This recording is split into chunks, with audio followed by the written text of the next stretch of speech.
On my way to my late grandfather's important will reading, a disheveled homeless man suddenly stopped me in my tracks.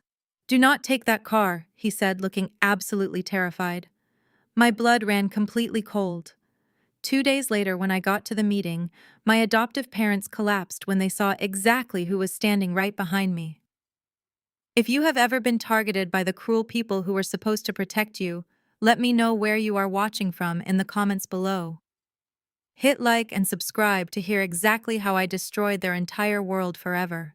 I adjusted the collar of my tailored black blazer as I walked alone through the sweltering Atlanta heat toward my 12-year-old sedan. The peeling silver paint and rusted hubcaps were a carefully calculated disguise. In my toxic family, showing any sign of financial independence was an open invitation for theft. I was 33 years old and the CEO of a cybersecurity firm that nobody in my adoptive family knew existed. To them, I was just Zuri, the ungrateful charity case who spent her days messing with computer parts and natural hair grease in a cramped, dark basement. I reached for the driver's side door handle when a tall figure suddenly lunged from behind a thick concrete pillar. I instantly dropped my weight and shifted into a defensive stance. The man wore a tattered military jacket and dirt-smudged jeans. His thick beard was overgrown and his dark eyes were wild with urgency. "Step away from the vehicle," he commanded. His voice was remarkably steady for someone who looked like he had been sleeping on the pavement. I did not scream or pull away. I kept my eyes locked on his hands. "Who sent you?" I asked calmly. "I sent myself today," he replied, stepping back to show he meant no harm. "Do not start that engine. Your brake lines have been cleanly sliced. You will not make it past the first intersection." I knelt on the scorching asphalt and peered under the front chassis. A dark, slick puddle was rapidly expanding near the front left tire. The sharp, acrid scent of hydraulic brake fluid filled my nose. The cut was precise, surgical, and entirely deliberate. Someone wanted me dead, and they wanted it to look like a tragic accident involving a struggling woman in an unreliable car. I stood back up and brushed the dust from my bare knees. I did not reach for my primary smartphone, the one my adoptive family constantly monitored and harassed me on. Instead, I pulled a sleek, encrypted device from my inner pocket. I dialed a secure line to my private security team. "Send the armored transport to my location immediately," I instructed the dispatcher. Code red. "I need a full sweep of the perimeter and a discreet tow for my decoy vehicle. Do not alert the local authorities yet."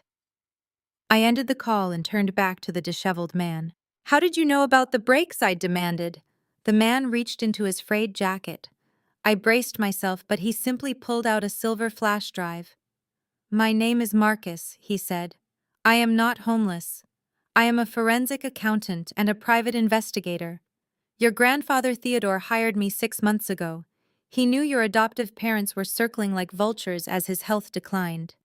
He paid me to watch your back because he knew they would try to eliminate you before the will reading. He told me to give you this if they made a move." My chest tightened painfully at the sudden mention of Grandpa Theodore. He was the only person in that sprawling, toxic family who ever treated me like a human being rather than a prop for their white savior narrative. I took the small flash drive from Marcus. I opened my laptop right there on the hood of my sabotaged car. As a cybersecurity expert, I ran the drive through a rapid sandbox environment to ensure it contained no malware. The glowing screen blinked green. The only file on the drive was a high-definition audio recording captured just 3 hours ago. I pressed play immediately. The familiar condescending voice of my adoptive mother Eleanor filled the parking lot. "Are you absolutely sure the mechanic did it right?" she asked. Her voice was dripping with nervous anticipation. Then came the arrogant drawl of Preston, my white brother-in-law who worked as a hedge fund manager. "Relax, Eleanor." Preston sneered. "The guy is a professional. That piece of junk car will fail on the highway curve. If that little black orphan does not make it to the reading by noon, the $50 million trust automatically defaults to Chloe. It is foolproof." The chilling recording continued with my sister Chloe laughing. "It is about time," she said. "I am sick of pretending she is part of this family. We only adopted her to look good for Dad's political campaign anyway. She belongs in the dirty gutter." I hit pause. The sheer malice in their familiar voices did not break my heart. It hardened it into diamond. They were willing to murder me to steal the $50 million Grandpa Theodore had purposefully left to protect me. They foolishly thought I was a helpless victim who would blindly drive to my own death. They were severely and entirely mistaken. My armored SUV pulled into the parking lot, the dark-tinted windows gleaming in the midday sun. Two heavily armed security personnel stepped out, scanning the quiet area. I looked at Marcus, who was staring at my security detail in absolute shock. Clearly, Grandpa Theodore had not known the full extent of my success either. I smiled coldly as I handed Marcus a clean shirt from my duffel bag. "Go wash up, Marcus," I said, gesturing to the luxury vehicle. "You are going to need a suit. We have a will reading to crash." I slid onto the cool leather seat of my armored SUV, pulling the heavy door shut against the blistering Atlanta heat. Marcus settled into the seat across from me, his eyes darting around the reinforced interior. Without a word, I opened my laptop and inserted the silver flash drive he had given me.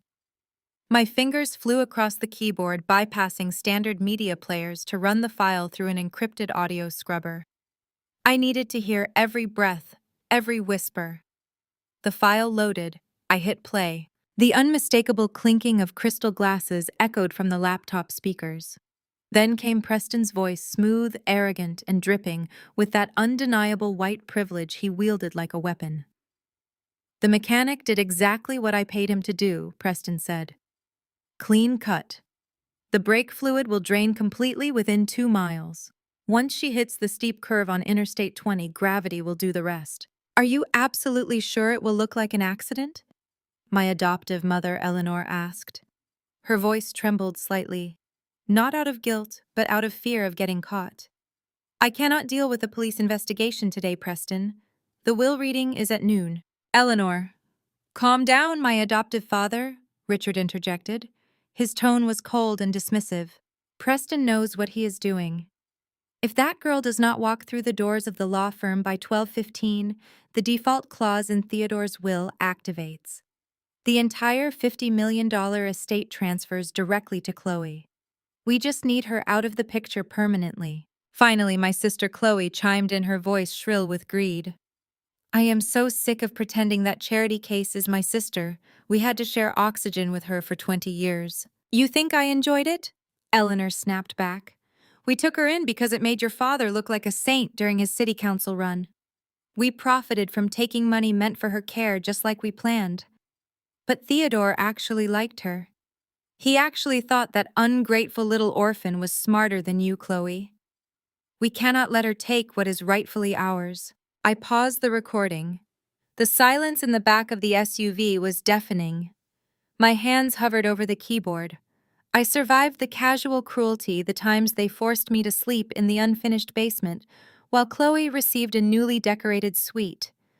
I survived them spending the adoption trust funds on Chloe's designer clothes, while I worked 3 jobs to pay for my own tuition. But this was different. This was not just neglect or financial exploitation. This was premeditated murder. I pressed play again, needing to hear the rest of my own death sentence. "What if she somehow survives?" Eleanor asked, the ice clinking in her glass. "What if she takes a cab or finds another ride?" Preston laughed, a dark, guttural sound. "She drives a beat-up 12-year-old sedan because she is broke. She cannot afford a reliable car, let alone a private driver. She is a college dropout playing with computer parts in a basement. She has 0 resources. She will drive that death trap because she has no other choice. And when the police find her at the bottom of the ravine, they will just write it off as another tragic statistic. A poor black woman who could not afford brake maintenance. Case closed." "Good," Richard said firmly. "At 12:16 we sign the papers. The money goes to Chloe, we pay off the hedge fund debts, and we never speak Zuri's name again. To family." Glasses clinked. They toasted to my death. The recording ended, leaving a sharp static hiss in the air. I closed the laptop, the screen going black. I looked at my reflection in the dark monitor. I did not see the helpless broke orphan they thought I was. I saw a woman who had silently built a $300 million cybersecurity empire while they underestimated her. They thought I was socially unfit, completely unaware of the wealth and power I actually wielded.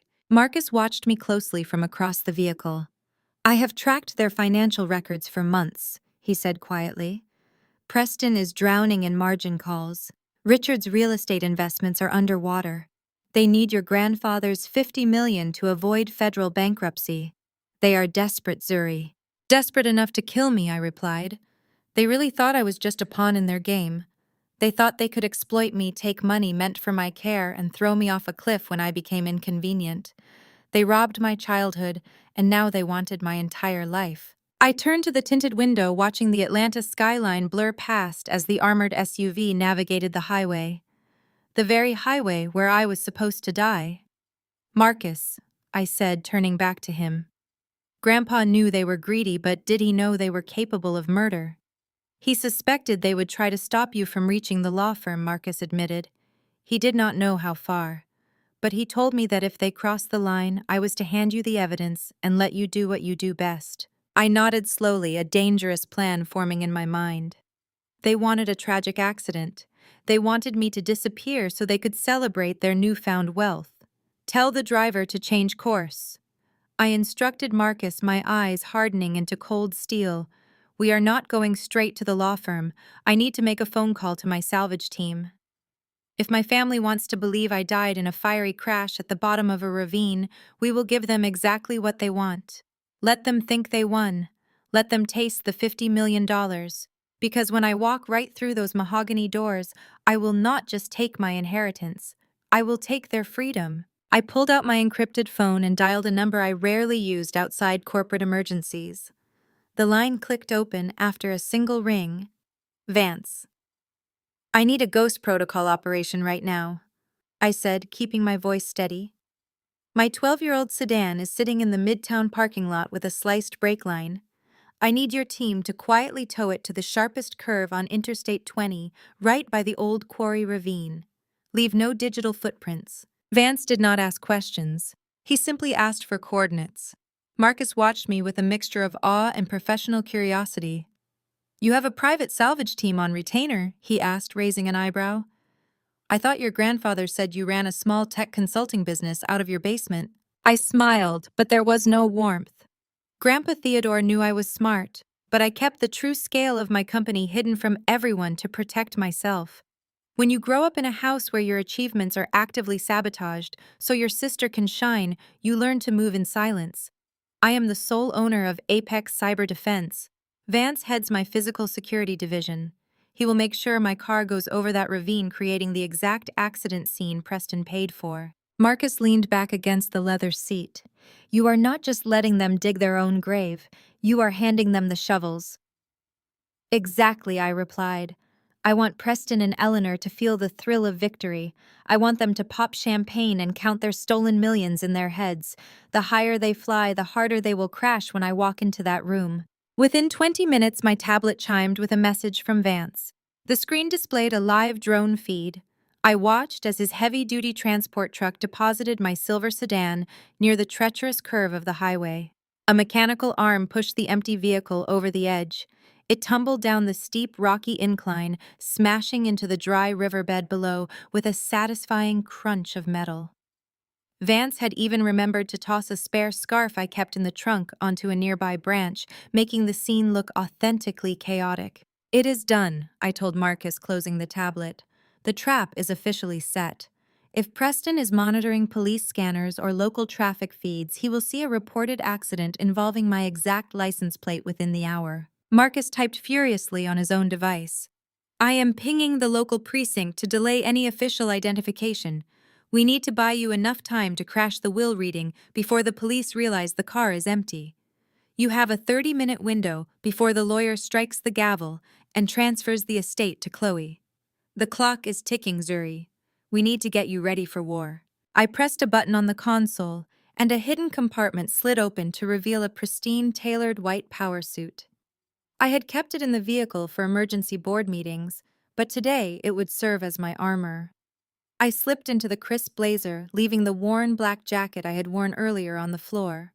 I pulled my natural hair back into a sleek, commanding style, removing any trace of the struggling, exhausted woman my family thought I was. For 20 years, Eleanor and Richard made me feel like an unwelcome guest in my own life.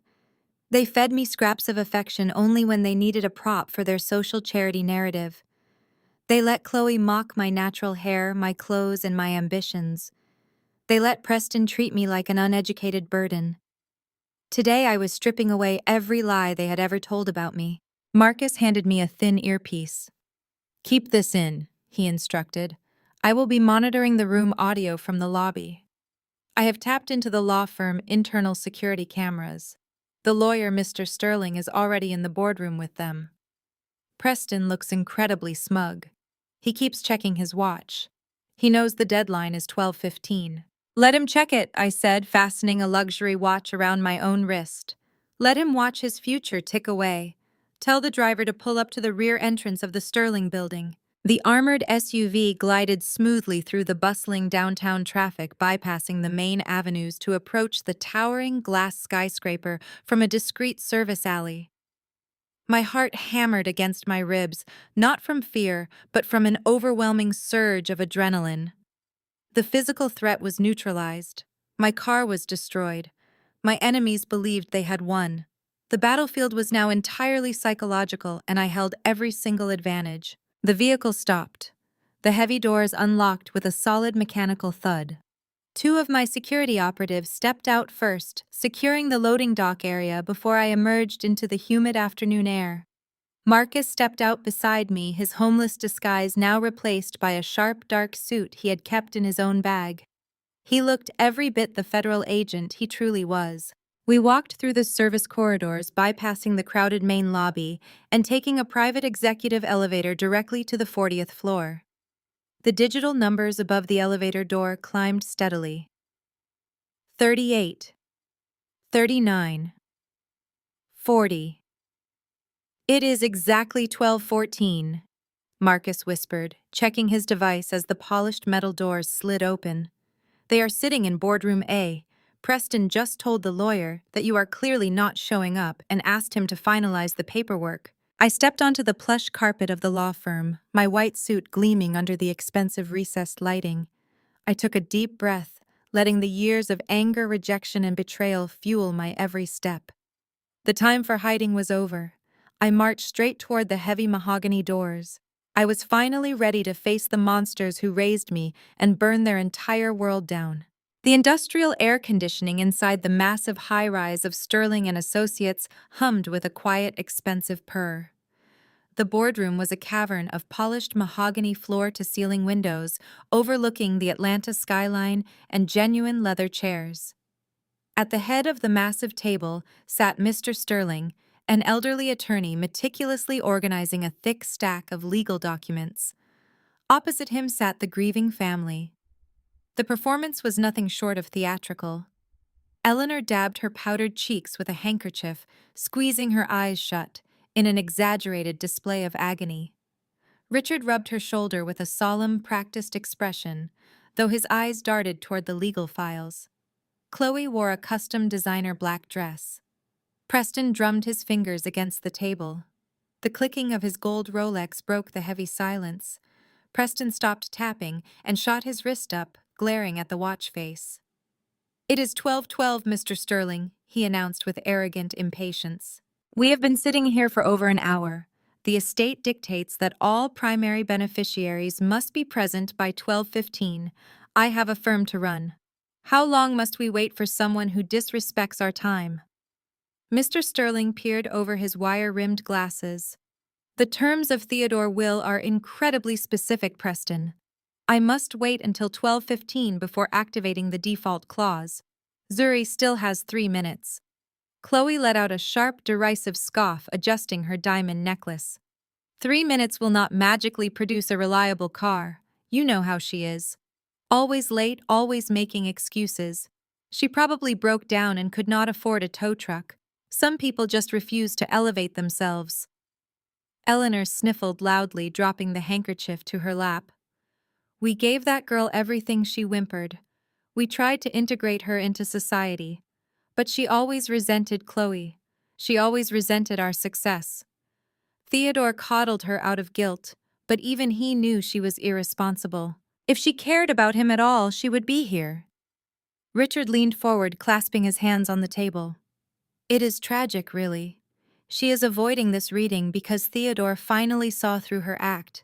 He was a smart man. He knew the trust belonged with his biological daughter. Zuri is likely hiding out in her cramped basement, ashamed to face us. The lawyer did not respond, keeping his focus entirely on the ticking grandfather clock mounted on the far wall. With Mr. Sterling distracted by the paperwork, the family facade of grief began to slip. They leaned in toward each other, their hushed voices vibrating with greedy anticipation. Once those funds hit my account, the first transfer goes straight to the Cayman accounts, Preston muttered. We cover the margin calls and the SEC investigators will back off by Friday. This $50 million is our exact lifeline. Richard nodded firmly, his solemn mask completely vanishing. And the commercial deeds go straight to the holding company. We will liquidate the downtown properties. Theodore was a fool for holding on to them this long for nostalgic value. Chloe practically bounced in her chair with a greedy smile. I already put a deposit down on that villa in Buckhead. And honestly, it is about time we get compensated for dealing with Zuri all these years. Do you remember how we drained her biological parents' trust fund to pay for my summer trips to Europe? It was hilarious to watch her work 3 jobs just so she could pretend to be a scholar. Eleanor scoffed quietly. She never appreciated a dime of it. She dropped out to play with computers. She has always been a worthless drain on our resources. But today that finally ends. By tonight we cut her completely out of the family trust. She will not see a single penny of this estate. She can rot in that basement for all I care. Or better yet, Preston, maybe she already met a ditch on her way here. Preston flashed a chilling, predatory smile. Traffic on Interstate 20 is terribly unpredictable, Eleanor. Accidents happen every single day, especially to people driving unmaintained scrap metal. If she is wrapped around a tree right now, it simply saves us the legal fees of formally evicting her from the family properties. The sheer malice in their casual conversation was sickening. They were already spending the money of a man they claimed to mourn, openly celebrating the potential death of a woman they had raised. Their entire existence was a carefully constructed lie built on theft and unearned privilege. Mr. Sterling cleared his throat loudly. The whispering immediately ceased. Eleanor snatched up her lace handkerchief again. Preston straightened his tie, adopting an expression of grave importance. It is precisely 12:15, Mr. Sterling announced, his voice echoing in the large room. The primary beneficiary, Zuri, has failed to appear within the mandated grace period. According to the stipulations outlined in your father trust, I am now legally required to execute the default transfer clause. Preston let out a breath he had clearly been holding. Chloe squealed and grabbed her mother's hand. Richard pounded the table in triumph. They had won. The $50 million was theirs. The adopted burden was finally erased from their lives, likely dead at the bottom of a deep ravine. If you will all please sign on the dotted line, Mr. Sterling said, sliding a thick stack of finalized transfer documents across the polished wood. Preston eagerly snatched the gold pen from the center console. He practically shoved the paper toward his wife. Sign it, Chloe, he demanded, his eyes gleaming with raw greed. Sign it right now, and let us go celebrate our brand new life. Chloe took the pen, her hand hovering over the signature line.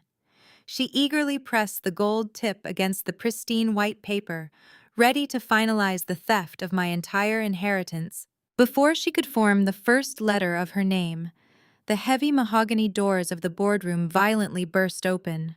They struck the adjacent walls with a thunderous crack that echoed through the cavernous space. I stepped over the threshold. My crisp white suit caught the overhead lighting, a stark contrast to the morning black my family had so eagerly donned for my anticipated demise. Marcus stepped in right behind me, his posture rigid and commanding, as he quietly closed the doors, sealing us all inside. The silence that instantly swallowed the room was absolute. Chloe froze, the gold pen slipping from her fingers and clattering onto the polished wood table. A dark stain of ink bled across the transfer documents. Eleanor let out a strangled gasp. The crystal champagne glass she had been holding slipped from her trembling hand, shattering against the hardwood floor. Tiny shards of glass and expensive liquor sprayed across her designer shoes, but she did not even flinch. She just stared at me, as if she had seen a ghost. In her mind, she absolutely had. Preston was the first to break the paralysis. The color rapidly drained from his face, leaving his skin a sickly ashen gray. His eyes darted from me to his luxury watch and back again, his mind visibly struggling to comprehend how the dead woman he had just toasted was currently standing before him breathing and completely unharmed. But Preston possessed the distinct practiced arrogance of a man who believed his wealth made him untouchable.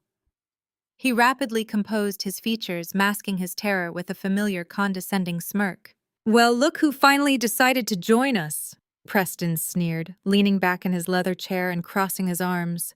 He looked me up and down, his eyes lingering on my tailored suit, with thinly veiled disdain. "I see you managed to scrounge up some decent clothes for once, Zuri. Did you rent that outfit just to make an entrance? You always did have a flair for unnecessary urban drama. We were just about to conclude business since you could not be bothered to show up on time like a responsible adult." I did not break eye contact. I walked slowly toward the center of the room, my heels clicking methodically against the floorboards. Every step was deliberate. Every breath was calculated. "Sorry I am late," I said, my voice dangerously calm. "My brakes failed on the highway." "Funny how that happens right after you visit my neighborhood, Preston. Is it not?" The air in the room instantly plummeted by 10 degrees. Preston completely dropped his smirk. His hands gripped the armrests of his chair so tightly his knuckles turned white. He opened his mouth to speak, but no sound came out. Richard immediately jumped up, his face flushing a deep, furious red. "What on earth are you talking about?" Richard demanded, slamming his hand flat on the table. "How dare you walk into this office and hurl wild accusations at your brother-in-law? You are late, Zuri. You missed the deadline. Mr. Sterling just finalized the default clause. You have no legal standing here anymore. Now apologize to Preston and get out before I call security." I turned my gaze to Richard. For 20 years, I had shrunk under that booming authoritative voice. I had internalized his constant disapproval, believing I was somehow inherently flawed because I did not fit their mold. Today his anger looked entirely pathetic. He was just a desperate, heavily indebted man trying to bully his way out of a corner. "I am not going anywhere, Richard," I replied, pulling out the chair at the opposite end of the table and sitting down with deliberate grace. "And Mr. Sterling has not finalized anything, because Chloe never signed the document. Did you, Chloe?" Chloe glared at me, her eyes flashing with pure hatred. She snatched the pen back up. "I am signing it right now, you ungrateful witch. You missed the time limit. The estate is mine." "Mr. Sterling?" The elderly lawyer finally found his voice. He adjusted his wire-rimmed glasses and looked at his watch. "Actually, Chloe," he said, his voice carrying the calm, neutral weight of the law. Miss Zuri entered the room at exactly 12:14 and 45 seconds. She is present within the mandated grace period. The default transfer clause is null and void. The primary will remains in active effect. Eleanor let out a sharp, hysterical sound. "This is ridiculous," she cried, gesturing wildly toward me. "Look at her. She is unstable. She just accused Preston of tampering with her car. She is clearly suffering from a mental breakdown. Theodore was sick and confused when he drafted this document. He did not realize she was incapable of handling this kind of responsibility. We will contest this will in court. We will prove she is mentally unfit." I smiled, a cold, sharp expression that made Eleanor shrink back into her seat. "You can certainly try to contest it, Eleanor," I said, resting my hands on the table. "But before you call your lawyers, you might want to hear exactly why my brakes failed today. Because I did not just survive an accident. I brought the receipts." I gestured to Marcus, who stepped forward and placed a sleek black folder onto the table. The sharp slap of the leather against the wood made Preston visibly flinch. "Who is this man?" Richard demanded, pointing a shaking finger at Marcus. "You cannot bring street thugs into a confidential legal proceeding. I want him removed immediately." "This is Marcus." I introduced him smoothly. He is not a street thug, Richard. He is a forensic accountant and a private investigator. Your father, Theodore, hired him 6 months ago because he knew exactly what kind of people you all truly were. He knew you would try to steal my inheritance the moment his heart stopped beating. And he knew you would not hesitate to eliminate me if I got in your way. Preston stood up so fast his heavy chair tipped backward and crashed to the floor. This is defamation, Preston shouted, his voice cracking with panic. You are making up insane conspiracy theories because you are desperate for attention. I have never been to your neighborhood. I have no idea what happened to your pathetic car. I am leaving. I do not have to listen to these slanderous lies. He turned toward the door, but Marcus smoothly stepped into his path, blocking the exit. Marcus did not say a word. He just crossed his arms, his imposing frame daring Preston to try and push past him. Preston stopped dead in his tracks, trapped. Sit down, Preston, I commanded. My voice did not rise, but it carried absolute authority. You are not going anywhere until we finish this family meeting. Because if you walk out that door right now, the very next door you walk through will belong to a federal holding cell. Preston slowly turned around. The arrogant, untouchable hedge fund manager was gone, replaced by a terrified, cornered animal. He looked at Eleanor and Richard for help, but they were frozen in their seats, their eyes glued to the black folder resting on the table. They were finally beginning to realize that the helpless adopted girl they had tortured for 2 decades had just locked them inside a cage of their own making. I reached out and rested my fingertips on the cover of the folder, ready to expose every single lie they had ever told. Before I could open the black folder, Richard slammed his fist onto the table, his face a mask of desperate fury. He was cornered, but men like Richard always kept a contingency plan hidden in their tailored suits. He looked at Mr. Sterling, completely ignoring me and Marcus, and pulled a thick manila envelope from his leather briefcase. This entire theatrical display is irrelevant, Richard declared, his voice regaining its usual booming authority. Zuri can make up wild stories about car breaks and private investigators all she wants, but she has absolutely zero legal claim to this estate regardless of what time she walked through those doors. Preston instantly caught on, his panic dissolving back into his signature arrogant sneer. Exactly, Preston chimed in, straightening his tie and adjusting his cuffs. We anticipated that this ungrateful girl might try to manipulate the situation. That is why we took the liberty of having Theodore evaluated during his final months. Richard tossed the manila envelope onto the center of the mahogany table. It slid to a halt right next to Chloe's abandoned gold pen. Inside that envelope are comprehensive certified medical records from Dr. Evans, Theodore's primary physician. They state unequivocally that Theodore was suffering from severe advanced dementia during the entire year leading up to his death. Mr. Sterling frowned, reaching for the envelope with a trembling hand. I was completely unaware of this diagnosis, Richard. Theodore appeared entirely lucid during our meetings. He was masking it, Preston countered smoothly, leaning his weight against the table. People with advanced dementia often have moments of apparent clarity, but their overall cognitive function is severely compromised. Dr. Evans has signed affidavits confirming that Theodore lacked the mental capacity to execute any binding legal documents, including the updated will that inexplicably favored an adopted outsider over his actual bloodline. Any document he signed granting Zuri a single cent is legally void due to his mental incompetence. Eleanor sat up straighter, her fake tears instantly vanishing. She looked at me, not as a daughter, but as an infestation she was finally exterminating. You really thought you could outsmart us? She scoffed, her voice dripping with venomous condescension. You were nothing but a charity case, Zuri. We only adopted you because my husband needed a philanthropic angle for his city council campaign. You were a prop, a photo opportunity to show the voters how benevolent the wealthy white family could be. We clothed you, we fed you, and we gave you a roof over your head, and this is how you repay us. By trying to steal my biological daughter's rightful inheritance. You deserve absolutely nothing. Chloe let out a sharp, triumphant laugh. Did you actually think Grandpa Theodore loved you more than me? She mocked. He was sick, Zuri. His brain was literally deteriorating. That is the only logical explanation for why he would leave the family fortune to someone who does not even share our DNA. He was out of his mind, and my parents have the medical proof to invalidate every single delusion he put on paper. I looked at the thick stack of medical files Mr. Sterling was now pulling from the envelope. The papers looked incredibly official. They bore the letterhead of the most exclusive private medical practice in Atlanta. They featured stamped signatures, dates, and detailed clinical notes describing memory lapses, erratic behavior, and severe cognitive decline. It was a masterpiece of forgery, designed specifically to strip me of my rights and legally challenge my grandfather's dying wishes.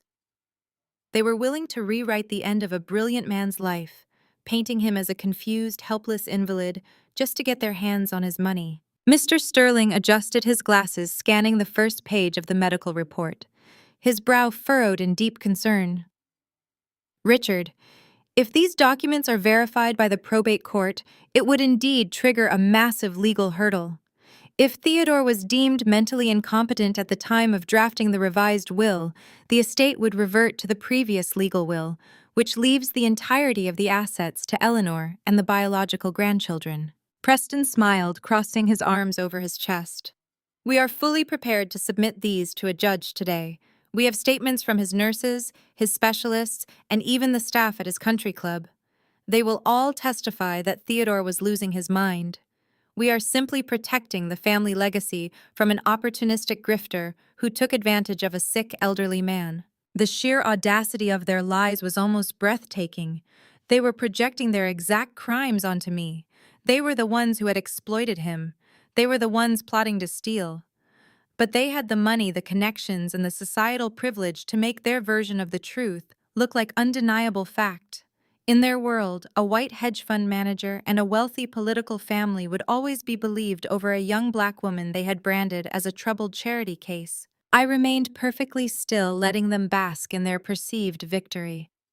I watched Eleanor smooth her expensive skirt, visibly relaxing now that she believed the threat was neutralized.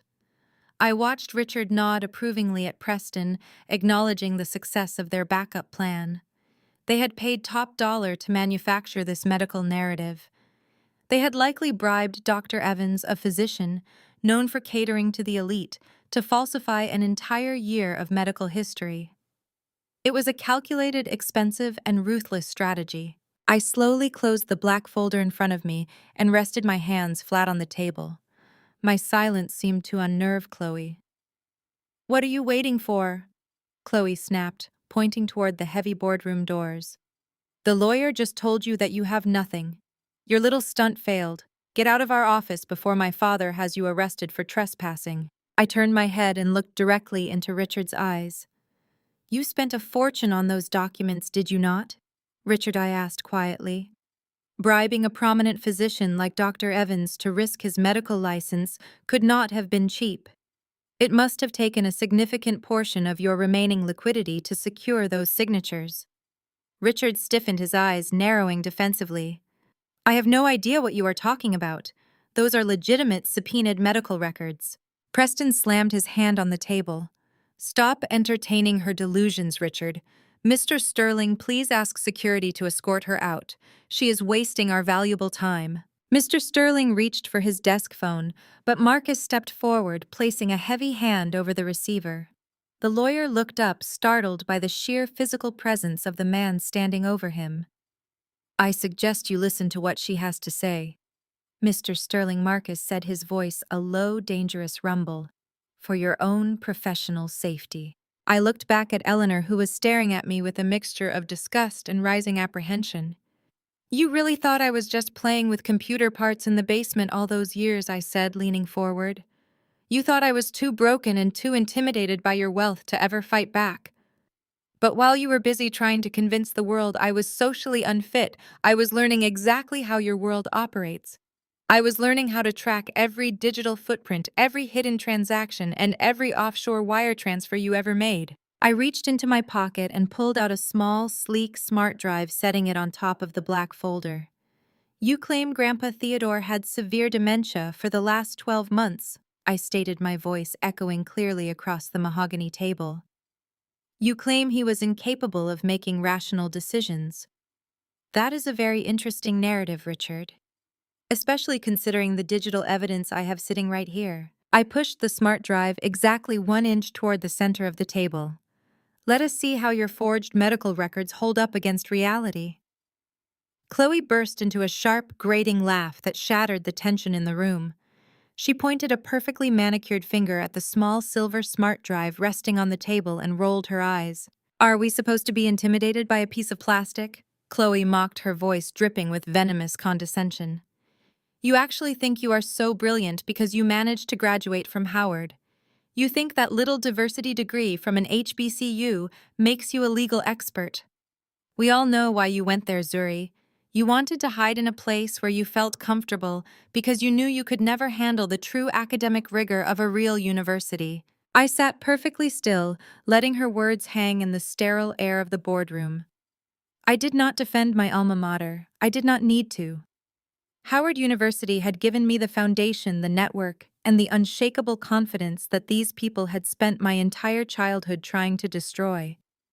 I simply watched Chloe unravel her deep-seated insecurities parading as superiority. And what exactly did you do with that supposedly great education? Chloe continued, leaning over the mahogany table, her designer dress practically glowing under the recessed lights. You crawled right into the damp basement of that rundown house and started your little natural hair grease hobby. Do you honestly believe a woman who spends her days peddling cheap lotion and mixing oils in a plastic bucket has the intellectual capacity to outmaneuver Preston and his Wall Street legal team? Preston scoffed loudly, adjusting his expensive tie, his confidence entirely restored by his wife's vicious attack. It is basic economics, Zuri. My firm manages billions in assets. We keep the most ruthless, high-priced litigators in the country on a permanent retainer. Your little basement hustle might generate enough pocket change to pay your monthly phone bill, but litigating against me will cost hundreds of thousands of dollars just to get through the discovery phase. Wall Street lawyers will chew up your little arts and crafts project and spit it out before lunch. You are entirely out of your depth. Eleanor dabbed at her dry eyes with her lace handkerchief, looking at me with a theatrical expression of profound disappointment. We practically begged you to be normal. Eleanor sighed, shaking her head. We tried so hard to elevate you. Do you remember when I offered to pay for your summer abroad in Paris with Chloe? I wanted you to experience high culture. But no, you stubbornly insisted on staying behind to work 3 minimum wage jobs just to pay your own tuition at that school. Chloe was networking with European aristocrats and making vital social connections, and you were coming home every night smelling like deep fryers and cheap vanilla extract. You ruined my expensive kitchen pots boiling raw shea butter and making the entire estate smell like a common street market. I remembered that summer vividly. I remembered watching them hand Chloe the keys to a brand new Mercedes-Benz as a reward for barely scraping by with a C average in her communications classes. I remembered working 16-hour shifts, saving every single dollar I earned to fund my first prototype batches. I remembered the way they laughed at my packaging, the way they mocked my target demographic, the way they constantly reminded me that I was a guest in their world who refused to learn her place. I did not argue. I did not raise my voice or defend my struggles. I simply let them dig their own graves with their own arrogant words. You have been a massive disappointment since the day you arrived in our home. Richard added, his voice low and cruel. I see it clearly now. We poured endless resources into you, hoping you would at least reflect well on our public image. We gave Chloe the world, and she multiplied it with her social grace. We gave you the exact same opportunities, and you deliberately chose to be a stereotypical failure. You were always jealous of Chloe. You hated that she was naturally gifted, that she effortlessly belonged in our affluent circle, while you had to desperately force your way in. You chose to isolate yourself in that basement because you knew you could never measure up to a real Blackwell. I kept my hands folded neatly on the table. My silence seemed to infuriate them even more. They expected me to scream, to cry, to defend my honor, just like the terrified teenager they used to bully into submission. They desperately needed me to react so they could feel powerful. So I asked, my voice smooth and conversational, completely devoid of the anger they were trying to provoke. You are absolutely certain my hair care line is just a worthless hobby. You genuinely believe it is a complete waste of time. Chloe threw her hands up in exasperation. It is pathetic, Zuri, just like you. You sit in the dark, mixing raw ingredients like a peasant, while I am out acquiring real estate portfolios and securing our family legacy. You are a glorified snake oil salesman. You do not have the money to fight us. You do not have the power to fight us. And thanks to Dr. Evans and these medical records, you no longer have the legal standing to fight us either. Preston smirked, pointing a finger at the smart drive on the table. Whatever fake evidence you brought on that little toy is completely irrelevant. You can take your drive, take your street thug bodyguard, and go back to your basement. We are done here. I looked at Preston, then at Chloe, then at the forged medical records sitting next to the ruined transfer documents. They had laid out their entire strategy. They had confirmed their total ignorance. They had openly admitted their utter contempt for me, my education, and my business. The trap was set perfectly, and they had marched right into the center of it without a single second of hesitation. Are you quite finished? I asked, tilting my head slightly. Richard slammed his hand on the table again. We are finished when I say we are finished. Mr. Sterling, call security and have this woman physically removed from the premises. Mr. Sterling did not move.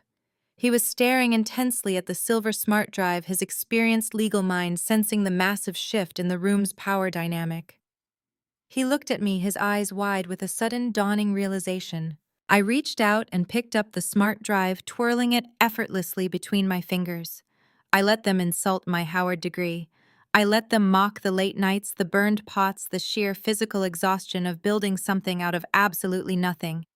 Because they had no idea that the natural hair grease hobby they found so hilariously pathetic had just caught the attention of the largest cosmetics conglomerate on the planet. Let the silence of that revelation hang for a fraction of a second before I slid my tablet from my leather tote. The color had completely washed out of Chloe's face. Her mouth opened and closed like a fish suffocating on dry land. The natural hair grease hobby she had just spent 5 minutes brutally mocking had secured a buyout offer large enough to swallow Preston's entire boutique hedge fund whole. But I was not here to gloat about my bank account.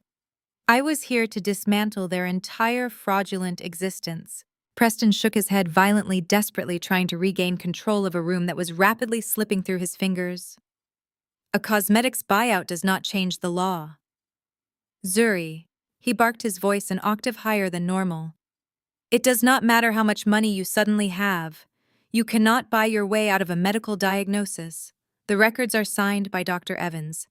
Theodore was incompetent. The will is void. You are legally entirely powerless. Richard pounded the mahogany table in agreement. The medical records are ironclad, he insisted, though a bead of sweat now trickled down his temple. You cannot argue with a certified psychiatric evaluation. I did not argue. I simply reached over and plugged the HDMI cable resting on the conference table directly into my tablet. The massive flat-screen monitor mounted on the far wall instantly flickered to life. I am not going to argue with Dr. Evans, I said smoothly, tapping the screen of my tablet. I am going to obliterate him, and I am going to take your freedom right along with his medical license. I hit play. The screen illuminated the dark boardroom. The video quality was pristine in striking high definition. The date and timestamp flashed boldly across the bottom right corner in bright red digital ink. It was dated exactly 3 months before Grandpa Theodore passed away. This was the precise window of time Dr. Evans had explicitly described in his forged clinical notes as Theodore's most rapid period of severe nonverbal cognitive decline. Instead of a frail, confused invalid, the video displayed Grandpa Theodore sitting comfortably behind his massive oak desk in his private study. He was wearing his favorite tweed suit. His eyes were sharp, alert, and fiercely intelligent. Sitting across from him were 3 individuals in professional attire. State your name for the record, a woman off camera instructed. Theodore Henry Blackwell. My grandfather answered, his voice strong and unwavering. He looked directly into the camera lens. Today is October 14th. The time is exactly 2:15 in the afternoon. I am sitting here with Dr. Eris Thorne, Chief of Neurology at Johns Hopkins, Dr. Evelyn Carter, Head of Geriatric Psychiatry at Mount Sinai, and Mr. David Vance, an independent court-appointed probate evaluator. Eleanor let out a sharp gasp, her hands flying to cover her mouth. Richard collapsed backward into his leather chair as if he had been physically struck in the chest. I am recording this session, Theodore continued on the screen, because I know exactly who my biological family is. I know Richard is drowning in commercial real estate debt.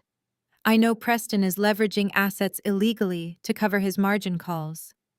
I know Eleanor and Chloe view my adopted granddaughter Zuri as a threat to their unearned social status. They are entirely governed by greed. I suspect that upon my death they will attempt to contest my revised will. They will likely try to manufacture evidence claiming I was not of sound mind when I left the primary trust to Zuri. On the screen, Theodore leaned forward, his gaze piercing. I am submitting to this rigorous 3-hour independent cognitive evaluation to create an irrefutable legal barrier against their inevitable fraud. The video then cut to a fast-forwarded montage of the 3 doctors administering a battery of intense cognitive memory and psychological tests. Theodore answered every single question flawlessly. He recited complex financial figures, outlined the exact structural layout of his trust, and demonstrated a level of mental acuity that would rival a man half his age. The doctors concluded the video by looking directly into the camera and unanimously declaring Theodore completely lucid, legally competent, and entirely capable of making independent financial decisions. I paused the video and let the silence suffocate the room. Preston scrambled to his feet, his hands shaking as he pointed at the screen. "That is a deepfake," he shouted, his voice echoing hysterically off the glass walls. "That is an AI-generated video. You paid someone to fabricate that file. You cannot submit an altered digital video to a probate judge. It is inadmissible." I smiled, a slow, predatory expression. "I was waiting for you to say that, Preston." I tapped my tablet again.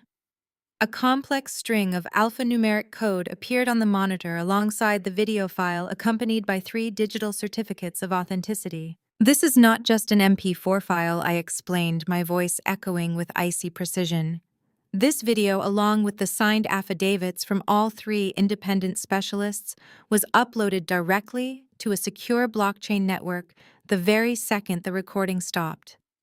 Every frame of that video, every audio wave, and every corresponding medical document is cryptographically hashed. The digital ledger is distributed across multiple secure servers globally. It is utterly immutable. It cannot be edited. It cannot be spliced. It cannot be deepfaked." I turned to look at the elderly lawyer who was staring at the screen with absolute professional awe. "Mr. Sterling, I invite you to verify the cryptographic hash displayed on the monitor." Mr. Sterling pulled a small laptop from his briefcase with surprising speed. He typed frantically for a few moments, cross-referencing the digital certificates displayed on the wall monitor with the blockchain registry. The boardroom was dead silent, except for the frantic clicking of his keyboard. Finally, Mr. Sterling stopped typing. He took off his wire-rimmed glasses and looked directly at Richard. His expression was a mixture of profound disappointment and strict legal severity. "The encryption is flawless," Mr. Sterling announced, his voice ringing with absolute finality. "The timestamps are verified by multiple independent nodes. The digital certificates belong to the respective medical institutions. This blockchain evidence is legally irrefutable in any court in the country." Mr. Sterling slowly turned his gaze toward the manila envelope resting on the table. He pushed it away with the tip of his pen as if it were contaminated. "Richard," Mr. Sterling said, his tone turning dangerously cold, "the medical records you just presented to me from Dr. Evans are entirely contradicted by this immutable evidence. If you attempt to submit those forged clinical notes to a probate judge, you will not just lose the estate. You will be facing federal charges for felony fraud, conspiracy, and attempting to defraud a legal trust. I cannot and will not represent you in this matter." The family's primary legal weapon was instantly vaporized. The invincible fortress they thought they had built out of expensive bribes and forged paper had just been leveled by the very technology they had mocked me for learning. Panic ripped through the room like a shockwave. Chloe buried her face in her hands, sobbing uncontrollably as the reality of her lost fortune set in. Eleanor stared blankly at the wall, her mind completely shattered by the absolute destruction of her social empire. Preston turned on Richard, his face twisted with raw, terrified fury. "You told me Dr. Evans was a lock!" Preston screamed, spittle flying from his lips. "You told me the medical route was foolproof. You just implicated me in a federal crime, you arrogant fool." Richard grabbed Preston by the lapels of his expensive suit. "Keep your voice down," Richard hissed, his eyes darting wildly toward Marcus. "We can fix this. We just need to negotiate." "There will be no negotiations," I stated, my voice slicing through their pathetic infighting. The trap was sprung, the evidence was secured, and the absolute destruction of their unearned privilege had only just begun. Preston straightened his jacket, his trembling hands violently smoothing the expensive fabric as he forcefully pulled himself back from the edge of panic. The initial shock of the blockchain video had shattered his composure, but men like Preston did not stay broken for long. They retreated to the one fortress that had always protected them, their immense systemic wealth. He took a deep, shuddering breath, his chest expanding as he puffed himself up to his full towering height. He looked down at me, the terrifying reality of his potential federal indictment slowly morphing into a cold, calculated rage. "You think a video saves you?" Preston sneered, his voice dropping into a low, menacing register that vibrated with raw arrogance. "You actually believe that a clever little tech trick is going to hand you $50 million? You are completely delusional, Zuri. Welcome to the real world. In the real world, the truth does not matter. The law does not matter. The only thing that matters is who has the capital to endure the fight, and you do not have the capital." Richard looked up, his face still pale, but Preston silenced him with a sharp wave of his hand. "Shut up," Richard, Preston barked. "I am handling this." He turned his predatory gaze back to me, planting his hands firmly on the polished wood of the boardroom table. "You played a good game, Zuri. I will admit the blockchain trap was mildly impressive, but you are severely underestimating who you are dealing with. I manage a hedge fund that moves billions of dollars before you even wake up to mix your little hair oils. I have a legal team on retainer whose hourly billing rate exceeds your entire annual gross income." I sat perfectly still, letting his tirade wash over me. His face was flushing a deep, angry crimson, the veins in his neck bulging against his starched white collar. "I am going to bury you," Preston promised, his voice dripping with pure, unchecked malice. "I am going to bankroll a lawsuit that will tie this estate up in probate court for the next 30 years. I am going to file motion after motion, appeal after appeal, injunction after injunction. I will personally ensure that Mr. Sterling here is bogged down in so much litigation that he will have to retire before a single penny of Theodore's money is ever released. My fraternity brothers sit on the appellate courts in this state. My golf partners are the politicians who write the very tax codes you are trying to navigate. I own the system you are trying to use against me." Chloe, emboldened by her husband's sudden display of aggressive dominance, wiped her tear-streaked face and sat up straighter. "He is right," Chloe chimed in, a nasty, vindictive smile spreading across her lips. "You are just a broke, adopted girl playing dress-up in a tailored suit. You do not have the stamina for a prolonged legal war. You will be bankrupt within 6 months. You will be back to working 3 minimum wage jobs just to pay your legal fees while we continue to live our lives exactly as we always have." Preston chuckled, a dry, humorless sound that echoed in the cavernous room.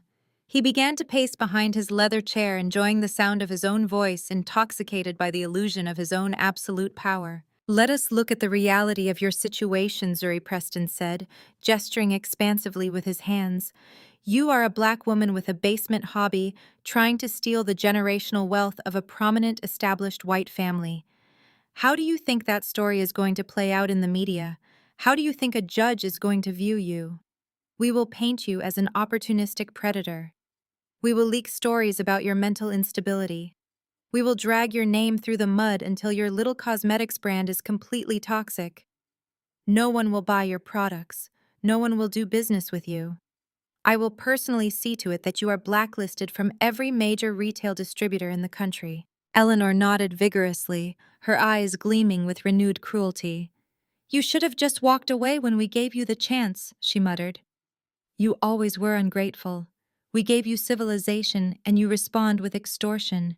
I kept my eyes locked on Preston. He was sweating now, his forehead glistening under the recessed lighting, but his ego blinded him to his own vulnerability. He genuinely believed that his wealth was an impenetrable shield. He believed that my silence was a symptom of fear, rather than the quiet observation of an apex predator, watching its prey stumble blindly into a snare. "So here is my final offer," Preston declared, stopping his pacing and leaning aggressively across the table, invading my physical space. "You take your little smart drive and you delete the files. You sign a non-disclosure agreement, and you formally renounce your claim as the primary beneficiary. In exchange, I will graciously authorize a one-time payment of $200,000 from the family trust. That is more than enough for you to buy a modest little house in a neighborhood where you actually belong. You can use the rest to fund your hair grease project. You take the money and you disappear from our lives forever. If you refuse, I will crush you. I will starve you out financially until you are begging us for a settlement to cover your grocery bills. The choice is yours." He stared at me, his chest heaving, a triumphant smirk plastered across his face. He was waiting for me to break. He was waiting for the frightened little girl to resurface, the girl who used to hide in her room while his family mocked her heritage. He wanted me to cower. Instead, I calmly reached into my bag. The smooth zipper sound was the only noise. I retrieved 5 thick black folders. I tossed them onto the polished mahogany surface. They landed with a heavy thud that made Eleanor jump in her seat. I slid the first folder toward Mr. Sterling. I pushed the second toward Richard. I distributed the rest to Eleanor, Chloe, and finally Preston. I kept my eyes locked on his pale face as I delivered the documents. "You speak of capital, Preston," I said, leaning back in my chair. "You boast about retaining high-priced litigators and bankrolling a war of attrition. You threaten to starve me out financially. That is a terrifying threat when it comes from a man who actually possesses wealth. But that threat means absolutely nothing coming from a man who is entirely bankrupt." Preston barked a hollow laugh. His eyes darted nervously to the black folder resting inches from his hands. He did not touch it. "You are out of your mind," he stammered. "My firm manages $2 billion in assets. We just closed our most profitable quarter in 5 years. You think printing out some fake spreadsheets is going to scare me?" "I did not print fake spreadsheets," I corrected gently. "I printed the internal audit reports your chief financial officer quietly submitted to the Securities and Exchange Commission 12 days ago. I also printed the subsequent federal subpoenas issued to your executive board. Open the folder, Preston. Read the true legacy you have built." Mr. Sterling already had his folder open. His experienced eyes scanned the documents with lightning speed. He let out a low whistle, flipping through the pages of bank statements, internal emails, and regulatory filings. The lawyer looked up, staring at Preston with a mixture of professional disgust and sheer disbelief. Richard snatched his folder and ripped it open. His eyes widened as he absorbed the numbers. Chloe sat frozen. She stared at the black cover as if it contained a live explosive. "Open it, Chloe," I commanded. My voice left no room for argument. "Look at the empire your husband claims to rule." With trembling hands, Chloe flipped the cover open. Her manicured finger traced the highlighted lines of text on the first page. She blinked rapidly, her brow furrowing in confusion as she tried to comprehend the dense financial jargon. "Let me translate that for you," I offered smoothly. "Your husband does not manage $2 billion. His hedge fund is entirely insolvent. For the past 4 years, Preston has been operating a glorified Ponzi scheme. He has been using incoming capital from new investors to pay fabricated returns to his older clients. He leveraged every single legitimate asset his firm held to cover catastrophic losses in the overseas market. When those margin calls hit last month, his entire house of cards collapsed. That is a lie, Preston yelled. He slammed his fist onto the table, but the impact lacked its usual authority. My firm is solid. We have temporary liquidity issues due to market fluctuations. It is a standard operational hurdle. There is nothing standard about embezzlement, I countered. The documents in front of you outline exactly how you diverted $40 million of investor funds into offshore accounts. You used that stolen capital to sustain your wife's shopping habits, to pay for your European vacations, and to quietly prop up Richard's failing commercial real estate portfolio. You bled your clients dry so you could maintain the illusion of being a master of the universe. Chloe turned slowly to look at her husband. Her face was a mask of absolute horror. The designer dress she wore suddenly seemed like a cruel joke. Preston, she whispered, her voice trembling. Preston, tell me she is lying. Tell me our money is safe. Preston could not look at her. He stared fixedly at the center of the table, his jaw clenched, sweat pouring down his face. He cannot tell you that I said, refusing to let him off the hook. Because the Securities and Exchange Commission froze all of his domestic assets yesterday afternoon. His firm's operating accounts are locked. His personal banking accounts are frozen. The credit cards in your purse, Chloe, are currently declining every single transaction. You do not have the money to buy a cup of coffee right now, let alone bankroll a multi-decade lawsuit against me in probate court. Eleanor let out a sharp cry. She dropped her folder and pressed her hands against her chest as if she could not breathe. Richard, she gasped. Richard, what does this mean? What about the loans? Richard looked like he was going to be sick. He dropped his head into his hands, his fingers digging into his hair. It means we are ruined, Eleanor. He gave me $30 million to cover the defaults on the downtown high-rises. If the federal government audits his firm, they will track that money directly to our business accounts. They will seize everything we own to pay back his defrauded investors. Our house, the cars, the remaining properties. Everything is gone. Chloe leaped out of her chair. She grabbed Preston by the shoulders and shook him violently. You promised me we were secure, she screamed, her perfectly styled hair falling in messy strands across her face. You promised me we had endless wealth. You said you were a genius. You are a fraud. You are a criminal. We are going to lose our home. I am going to be a laughingstock. My friends will read about this in the news. How could you do this to me? Preston shoved her away roughly. Shut up, Chloe, he snarled. You never complained when I was buying you diamond necklaces and luxury cars. You gladly spent the money. You did not care where it came from as long as you could flaunt it in front of your country club friends. Do not act like an innocent victim now. The large boardroom erupted into chaos as their wealthy facade finally crumbled in front of me. Eleanor jumped up. She pointed a shaking finger at Preston. We had no idea, she shrieked. We are victims here. Preston lied to us. He manipulated our trust. We gave him $30 million in good faith. We are entirely innocent. Richard caught on. My wife is absolutely right, he declared. Preston acted alone. We relied on his fiduciary duty. I will file a lawsuit against his firm immediately. Mr. Sterling, draft an affidavit separating us from this criminal enterprise. We have been defrauded. You ungrateful parasites, Preston roared, lunging toward Richard. You knew exactly what I was doing. You begged me to funnel those returns to you because your commercial real estate portfolio was bleeding cash. Do not pretend you are innocent. I sat back and watched the rats tear each other apart. Their loyalty was nothing but a fragile alliance built entirely on mutual greed. The moment the money evaporated, they turned on each other with vicious precision. I tapped my pen sharply against the glass, cutting through their argument. Sit down, I commanded, silencing the room. This is your fault, Eleanor hissed. You brought this disaster into our home. I did not bring disaster, I replied. I simply brought a mirror, and we are not finished looking into it. I reached into my bag and pulled out a single manila envelope. This envelope was old, the edges frayed and yellowed. I placed it in the center of the table. You are eager to play the victim, Richard, I said. But fraud is a language you have spoken fluently for over 2 decades.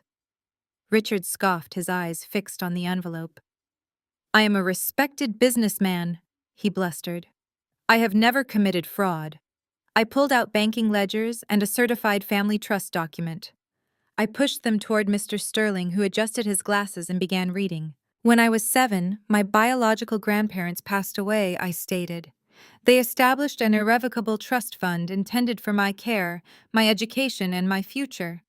The principal amount was exactly $4 million. The money was transferred to my legal guardians strictly to be used for my direct benefit until I turned 25. Eleanor visibly recoiled. The color drained from her face. She grabbed Richard's arm, digging her nails into his suit jacket. For 20 years you told me I was a burden. I continued. You told me I was a charity case. You constantly reminded me that you graciously rescued me from the foster system. You made me wear Chloe's discarded clothes. You forced me to take out student loans to pay for my tuition. You told me the family simply could not afford to help me. I tapped the ledgers resting in front of Mr. Sterling. But you could afford it, could you not, Richard? Because the day the adoption was finalized, the court granted you access to my biological grandparents' trust. Over the next 15 years, you systematically drained every single penny from it. That money was meant for your upbringing. Eleanor stammered, her voice high and breathless. Raising a child is expensive. We provided you with a roof over your head and food. We integrated you into a high-class society. You have no idea what it costs to maintain our household. Mr. Sterling looked up from the documents, his face a mask of horror.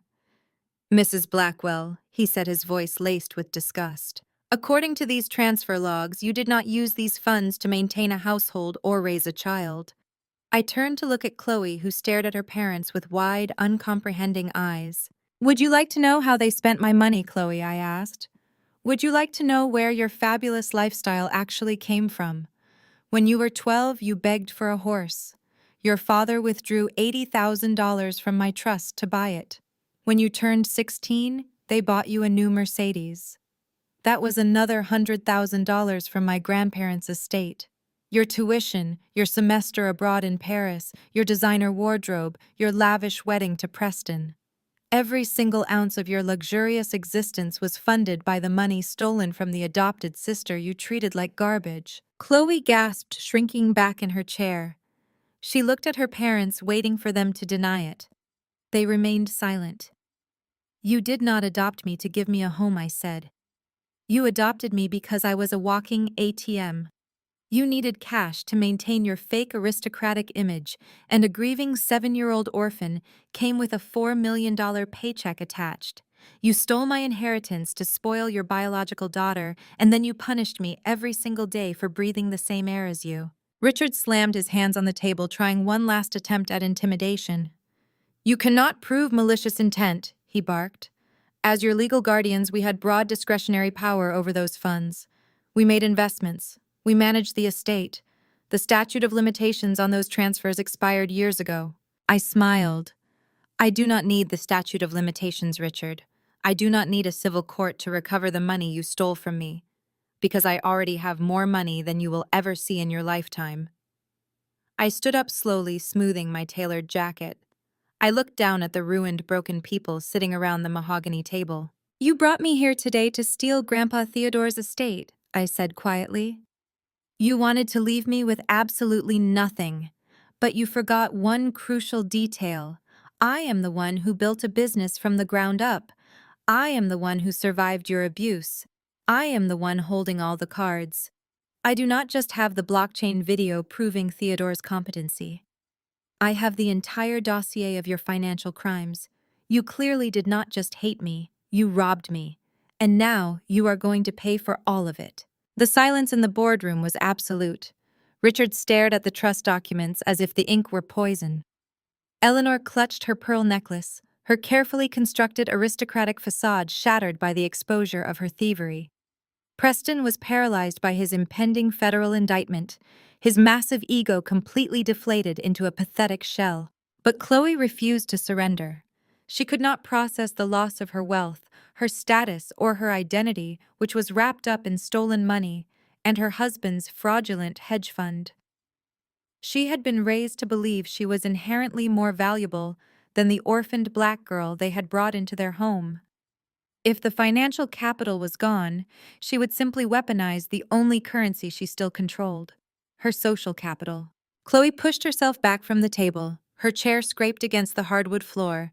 She reached into her designer handbag, her hands shaking with a volatile mixture of fear and pure venom, and pulled out her smartphone. "You think taking our money makes you our equal?" Chloe spat, her voice rising in pitch and sudden ferocity. "You are nothing, Zuri. You have always been nothing. You are just a complete outcast who hides in her basement because you know you do not belong in high society." I watched her unlock her screen. I did not blink. "You may have tricked a cosmetics conglomerate into buying your little hair company," Chloe continued. "But a buyout means absolutely nothing if your brand is completely toxic. I have spent the last 10 years building an elite network. I am the vice president of the national alumni chapter of our sorority. I sit on the boards of 3 distinct African American business coalitions. I have over 4 million loyal followers across my social media platforms. My word is the absolute gospel truth." She stepped forward, thrusting the phone toward me. "I can end your entire career before you even sign those buyout papers," Chloe threatened. "I will blast your brand to my entire network. I will tell my followers that your natural hair products cause chemical burns. I will post fabricated testimonies from women claiming your oils made their hair fall out. I will leverage every single sorority connection I have to ensure you are permanently blacklisted from the National Beauty Expos and Minority Business Summits. I will personally demand your vendor applications be rejected forever." Eleanor, desperately grasping at this lifeline, chimed in. "She is right, Zuri," Eleanor hissed. "Chloe controls the narrative. She is beloved by the community. If Chloe says your business is a scam, everyone will believe her. Your new corporate partners will drop your contract the second they see the public backlash." "Let us play hardball," Chloe sneered, tapping her screen aggressively. "I am going to type a post right now exposing you as a fraud. I will initiate a boycott so massive that your little cosmetics empire will collapse into dust by midnight. You will be begging me to delete the post. You do not have the social standing to survive a war against me." She looked down at her screen, her thumbs flying across the digital keyboard. She was pouring all her hatred into a single social media update meant to obliterate my reputation. She expected me to snatch the phone from her hands. She desperately needed me to panic, to beg for mercy, just to validate her crumbling sense of superiority.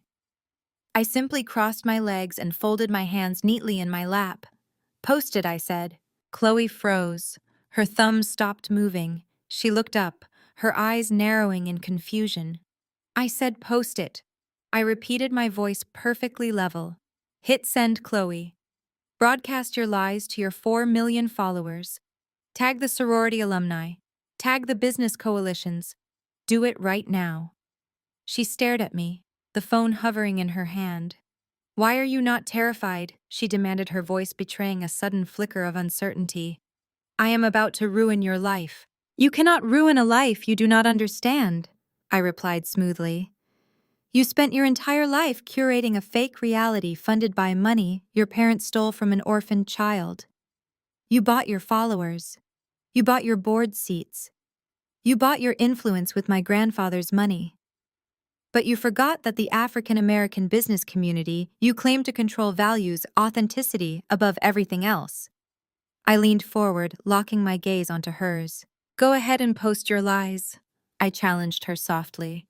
"Because the cosmetics conglomerate that just bought my company is perfectly aware of your little social media empire. In fact, they ran a comprehensive background check on my entire family history during the due diligence phase of our acquisition. They know exactly who you are. They know your husband is currently under federal investigation for embezzlement. They know your parents drained a trust fund meant for a minor. And more importantly, their legal department has already prepared a massive defamation lawsuit just waiting for you to hit send." Chloe swallowed hard, her hand trembling. "If you post that," I continued, my tone absolutely lethal, "their corporate litigators will file for injunctive relief. They will subpoena your direct messages, your emails, and your bank records to prove malicious intent. They will publicly expose the fact that your entire lifestyle was funded by my stolen inheritance and your husband's Ponzi scheme." They will rip away your carefully curated facade and show the entire world exactly what kind of thief you really are. Your followers will not boycott me. They will cancel you.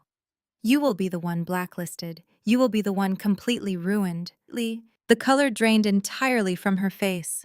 The shiny new smartphone slipped from her trembling fingers and clattered onto the solid hardwood floor, the expensive glass screen cracking instantly into pieces.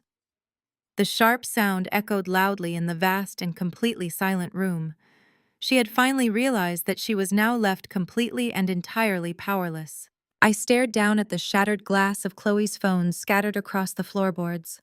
A short, genuine laugh escaped my lips. The sound seemed to startle them more than any screaming match ever could have. It was the sound of absolute, unshakable victory. You really thought I spent the last 7 years just stirring shea butter in a plastic bucket? I asked, leaning back in my chair. You assumed that because my business catered to black women it was small. You assumed that because it was born in a basement it lacked sophistication. That is the fundamental flaw in your entire worldview, Chloe. You judge value entirely by proximity to your own privilege. I stood up, walking slowly around the edge of the large mahogany table. My little hair grease hobby is called Crown and Coil Logistics, I stated clearly. We did not just create a product line. We built an entire proprietary supply chain. We developed a predictive algorithm that analyzes global raw material yields for ethical sourcing. We revolutionized direct-to-consumer distribution for the multicultural beauty market. The buyout offer I received last week was not just for a few cosmetic formulas. It was an acquisition of our tech infrastructure. The conglomerate valued my holding company at exactly $300 million. Eleanor gasped, clutching the edge of the table to steady herself. Richard's jaw slackened. The staggering number hung in the sterile air of the boardroom, completely suffocating the last remnants of their arrogance. 300 million. It was a figure that eclipsed Richard's entire commercial real estate portfolio, even before Preston had bled it dry. But that is not even the best part of this narrative. I continued, stopping directly behind Chloe's chair. I placed my hands lightly on the back of her seat. I could feel her shoulders trembling through the fabric of her expensive blazer. You love your job, do you not, Chloe? I asked, my voice conversational and light. You boast about your position as the Senior Vice President of Brand Curation at the Apex Retail Group. You love attending their galas. You love telling everyone that you dictate which brands get premium shelf space across 1,000 stores nationwide. You use that title as a weapon to gatekeep minority founders. Chloe squeezed her eyes shut. Her chest heaved with rapid, panicked breaths. She knew something terrible was coming, but she was completely powerless to stop it. Apex Retail Group has been struggling over the last 4 quarters, I explained, looking around the room.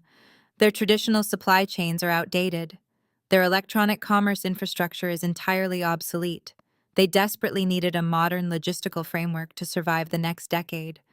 So they started looking for a strategic partner to acquire a controlling stake and overhaul their entire corporate structure. I walked back to my seat, picked up my tablet, and tapped the screen once. I slid it across the polished wood until it stopped right in front of Chloe. Look at the screen, Chloe, I commanded. She slowly opened her eyes. She leaned forward, her gaze locking onto the digital document displayed on the tablet. It was a formal corporate press release scheduled to go public at the closing bell today. 2 weeks ago, my holding company finalized a massive equity purchase, I stated, enunciating every single syllable with lethal precision. We leveraged a portion of our buyout capital to acquire 51% of the voting shares in the Apex Retail Group. We executed a hostile corporate takeover disguised as a strategic partnership. Chloe let out a strangled, breathless sound. She frantically scrolled through the document, her eyes scanning the terms of the corporate merger. The reality of the words on the screen was violently destroying her entire professional identity. I am not just the founder of a brand you tried to mock, I said softly. I am the majority shareholder of the corporation that employs you. I own the board of directors. I control the executive restructuring committee. Technically speaking, Chloe, I am your boss. Preston slumped forward, burying his face in his hands. He was entirely ruined, and now he had to watch his wife suffer the exact same fate. You cannot do this, Chloe whispered, her voice cracking. You cannot just buy my company. I already did, I replied smoothly. And my first official act as the majority shareholder is a complete executive audit of the brand curation department. We are eliminating redundancies. We are clearing out executives who lack the technical expertise to navigate modern logistical frameworks. We are terminating anyone whose personal brand poses a reputational risk to our new corporate ethos. I leaned forward, resting my elbows on the table. Your husband is about to be indicted for federal wire fraud, I reminded her. Your parents are broke. Your trust fund is gone. Your social currency is absolutely worthless. And effective immediately, your position at Apex Retail is terminated with cause. You are officially unemployed. Chloe stared at me, her face pale and completely devoid of the haughty arrogance she had worn like armor her entire life. The realization crashed down on her with the weight of a collapsing building. She had spent decades trying to make me feel small, trying to force me out of her pristine world, only to discover that I had quietly bought the ground she was standing on. You took everything, Chloe choked out, tears finally spilling over her lashes and ruining her perfect makeup. I took nothing, I corrected firmly. You surrendered everything. You handed your money to a con artist because you were too greedy to ask questions. Your parents drained a stolen trust fund because they were too lazy to build their own wealth. You built your career on an illusion of superiority instead of actual competence. I simply worked in the dark while you all danced in the spotlight. I built an empire while you were busy building a facade. Chloe could not formulate a single response. She simply stared at the cracked screen of her phone resting on the floor, the physical manifestation of her completely shattered reality. Richard, however, refused to accept defeat. He was a man who had spent his entire life measuring his self-worth by the square footage of the properties he owned. He pushed himself up from his heavy leather chair, his face slick with nervous perspiration, and pointed a trembling finger at me. You can have the retail company! Richard shouted, his voice echoing in the cavernous room. You can fire Chloe. You can expose Preston to the federal government.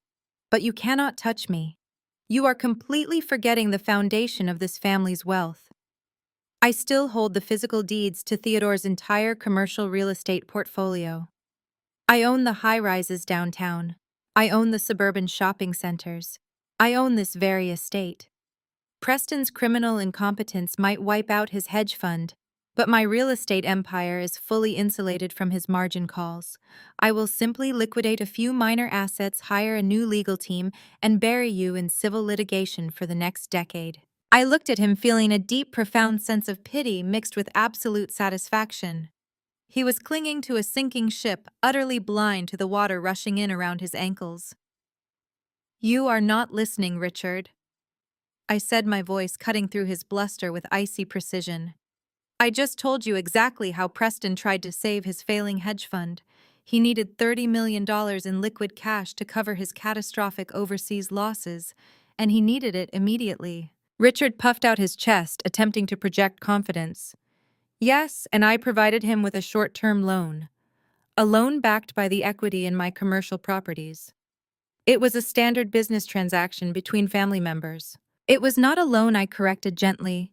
You do not get $30 million in emergency liquid cash from a traditional bank in 48 hours. You bypassed the banks entirely. You went to a private equity group. You signed an expedited asset liquidation agreement. You were so desperate to hide Preston's failure from your country club friends that you did not even bother to have your own legal team properly review the contracts. Mr. Sterling, who had been sitting in stunned silence, suddenly dropped his pen. It hit the table with a sharp clatter. Richard, Mr. Sterling asked, his professional composure completely vanishing. Did you encumber the commercial deeds without consulting the firm? Richard waved his hand dismissively at the lawyer. I did what I had to do to protect the family name, he snapped. I entered into an agreement with a private holding company called Apex Equity Solutions. They provided the cash advance. The terms clearly stated that I maintain operational control of the properties while the loan is repaid. I hold the deeds. I reached into the final compartment of my bag and retrieved a thick, heavily bound legal dossier. I did not toss this one. I slid it deliberately across the polished mahogany table until it stopped perfectly in front of Richard. You should really read the fine print before you sign away your life, Richard, I advised him. He stared at the dossier, his bravado finally beginning to fracture. He slowly opened the cover and began reading the first page. His eyes darted back and forth across the legal text. I watched his breathing become shallow and erratic. That was not a loan agreement, I explained, making sure every word resonated in the silent room. That was a direct, irrevocable bill of sale. Apex Equity Solutions did not lend you $30 million. They purchased your entire commercial real estate portfolio at a massive, desperate discount. You signed over the rights to the downtown high-rises. You signed over the suburban shopping centers. You signed away the deed to the family estate.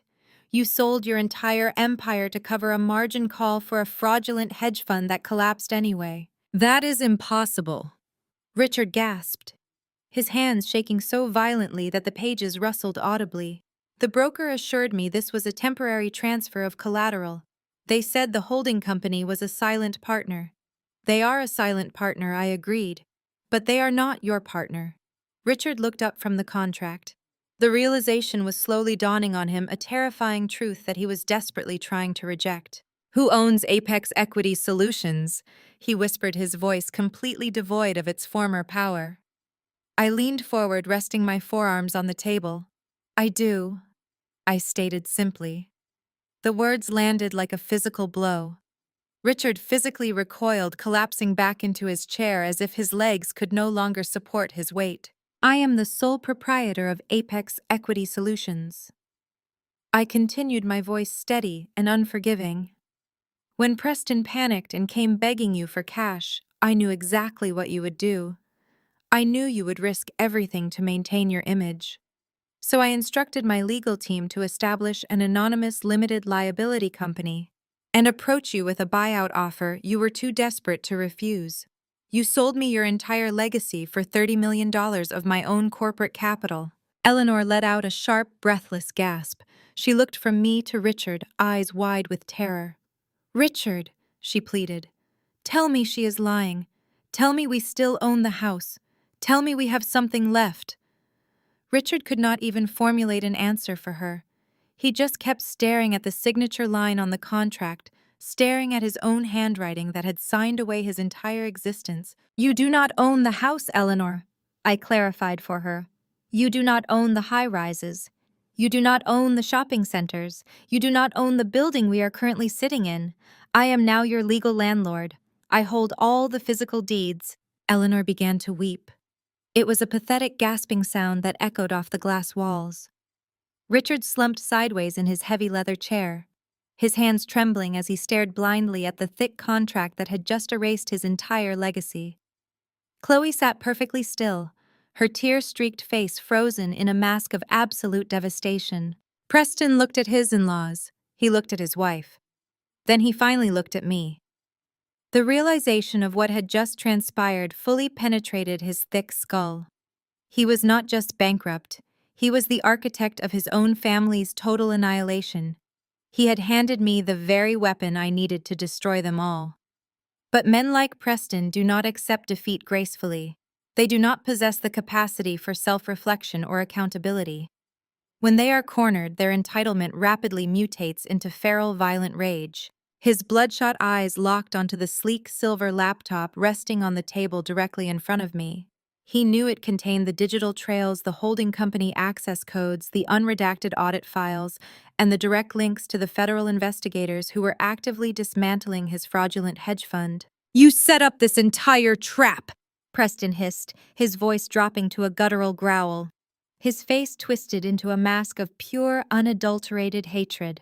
The veins in his neck strained visibly against his starched white collar. You think you can just march in here and take everything from us? You think you can steal my life? I will not let a worthless charity case ruin me. Preston. Richard warned weakly, his voice barely a whisper. Stop. It is over. It is not over until I say it is over, Preston roared. He completely snapped. The last remaining shred of his corporate composure vanished entirely. He kicked his heavy executive chair backward with such immense force that it crashed violently into the glass partition. He lunged across the polished mahogany boardroom table, his expensive Italian leather shoes scrambled for traction on the wood surface as he threw his entire body weight toward me. His hands were outstretched, his fingers curled into aggressive claws aiming directly for my throat and the glowing computer screen. Eleanor screamed loudly. Chloe quickly covered her eyes. I did not flinch. I did not move a single muscle. I simply watched him come, my expression completely blank. I had fully anticipated his violence. I had planned for his complete loss of control. Before Preston could even extend his arm to grab the edge of my laptop, the heavy double doors of the boardroom burst violently open. The man who stepped through the threshold moved with terrifying fluid speed. It was the exact same man who had been leaning against the concrete pillar in the parking garage earlier this morning. The man Eleanor had loudly complained about, the one she called a vagrant and a threat to property values because of his worn jacket and shadowed face. He was not a vagrant. He was Marcus, my head of personal security, a former military contractor whose elite firm I had retained the moment my company valuation crossed the $50 million threshold. Marcus closed the distance in 3 massive strides. He did not shout a warning. He did not hesitate. He intercepted Preston mid-lunge. Marcus grabbed Preston by the back of his tailored suit jacket and the collar of his expensive shirt. With a single, effortless motion, Marcus violently yanked Preston backward and slammed him face first into the solid mahogany table. The heavy impact sounded like a gunshot. Preston let out a muffled cry of pain as all the air was forcefully driven from his lungs. Stacks of printed papers scattered across the room, fluttering down to the floor like dead leaves in a storm. Marcus twisted Preston's right arm sharply behind his back, applying just enough targeted pressure to keep him completely immobilized. He pressed his knee firmly into the small of Preston's back, pinning him securely to the wood. Preston writhed and thrashed, groaning in sheer agony, but he was entirely trapped beneath the weight of a man who actually knew how to fight. "Get off me!" Preston gasped, his cheek pressed flat against the cold table. "I will sue you. I will have you arrested. Do you know who I am?" "You are a trespasser in my client's building," Marcus replied calmly, his voice a low, gravelly rumble that carried absolutely no sympathy. "If you twitch again, I will break your shoulder." Preston immediately went limp, his chest heaving rapidly as he gasped for air. Eleanor leaped from her chair, pointing a shaking finger at Marcus. "You cannot do this," she shrieked hysterically. "He is a homeless man. He is a dangerous criminal. Richard, call the police immediately. This brute is attacking our son-in-law right in front of us." "I suggest you sit down." "Eleanor," I commanded, my voice slicing sharply through her panic. "Marcus is not homeless. He is the director of my executive protection detail. I stationed him outside the building this morning to ensure my arrival was uninterrupted. I instructed him to wait in the corridor precisely because I knew your husband and your son-in-law lacked the emotional regulation required to handle the absolute truth." I slowly closed my laptop and slid it securely into my leather briefcase. "You can call the police if you wish." "Eleanor," I offered generously, maintaining my level gaze. "In fact, I highly encourage it. I am sure the federal agents currently cataloging the evidence at Preston's insolvent hedge fund would love to know exactly where he is hiding. I am also certain the local authorities would be fascinated to review the security footage of a desperate bankrupt fraudster attempting to physically assault the legal owner of this commercial building." Richard reached out and grabbed Eleanor's wrist, pulling her back into her chair. "Do not call anyone," Richard hissed through his clenched teeth. He recognized the tactical precision in Marcus's movements, the cold eyes that surveyed the room, not as a hired thug, but as an operative assessing a crime scene. Preston whimpered against the table, a pathetic sound echoing in the silence. Marcus released his grip on Preston's arm. He stepped back, allowing the hedge fund manager to collapse onto the floor in a sobbing heap. Marcus adjusted the cuffs of his jacket. The slouched demeanor of the man from outside vanished, replaced by an imposing presence that consumed all the oxygen in the room. "You are out of your depth," Richard Marcus stated, his voice ringing with authority. He reached inside his jacket. Eleanor gasped, shrinking back, fearing a weapon. Instead, Marcus withdrew a wallet and flipped it open. A silver shield caught the fluorescent light, accompanied by an identification card. Special Agent Marcus Vance, Federal Bureau of Investigation, he announced, holding the badge up for everyone to see. I am an investigator with the White Collar Financial Crimes Division, and I specialize in forensic accounting. The color drained from Richard's face. His jaw slackened and the traces of his bravado shattered. Chloe stared at the badge, her mouth opening and closing silently. Preston, groaning on the floor, suddenly went still, his eyes widening in terror. "You are not a bodyguard," Eleanor whispered, her voice trembling. "I am many things," Eleanor, Marcus replied, pocketing his badge. "But my primary assignment for the past 3 years has been dismantling this family's criminal enterprise." I remained seated, perfectly composed. I had known Marcus's identity from the moment we finalized our strategy, but watching my family process the reality of their impending incarceration was satisfying. This investigation did not begin with Preston's hedge fund collapse, Marcus explained, pacing around the shattered glass on the floor. It began 3 years ago with a man who loved this family but refused to let his legacy be corrupted by your greed. It began with Theodore. Richard flinched at the mention of my grandfather's name. Theodore was not a fool. Marcus continued, stopping behind Richard's chair. He knew you were skimming from the property accounts. He knew you were inflating maintenance invoices and funneling cash into shell companies. He knew you were leveraging his reputation to secure fraudulent loans. He was losing his mind. Richard choked out a pathetic attempt to discredit a dead man. He was paranoid and senile. He was the sharpest mind I ever encountered, Marcus corrected. Theodore hired my division as consultants before he passed away. He provided us with the ledger discrepancies. He gave us the foundation to build a federal case against your financial infrastructure.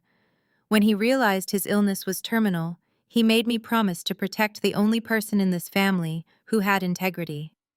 Marcus looked at me, a nod of mutual respect passing between us. Theodore knew that once he was gone, you would turn on her like wolves, Marcus stated. He knew you would try to steal her inheritance. He knew you would forge documents. And unfortunately, he also knew how far you would go to ensure she never posed a threat to your empire. Preston scrambled backward, his back hitting the glass wall. "You cannot prove anything," he stammered, panicking. "You have no jurisdiction here. This is a private meeting." Marcus smiled. He reached up and tapped a button on his lapel. "This meeting has been broadcast live to a mobile command center parked 3 blocks from this building," Marcus declared.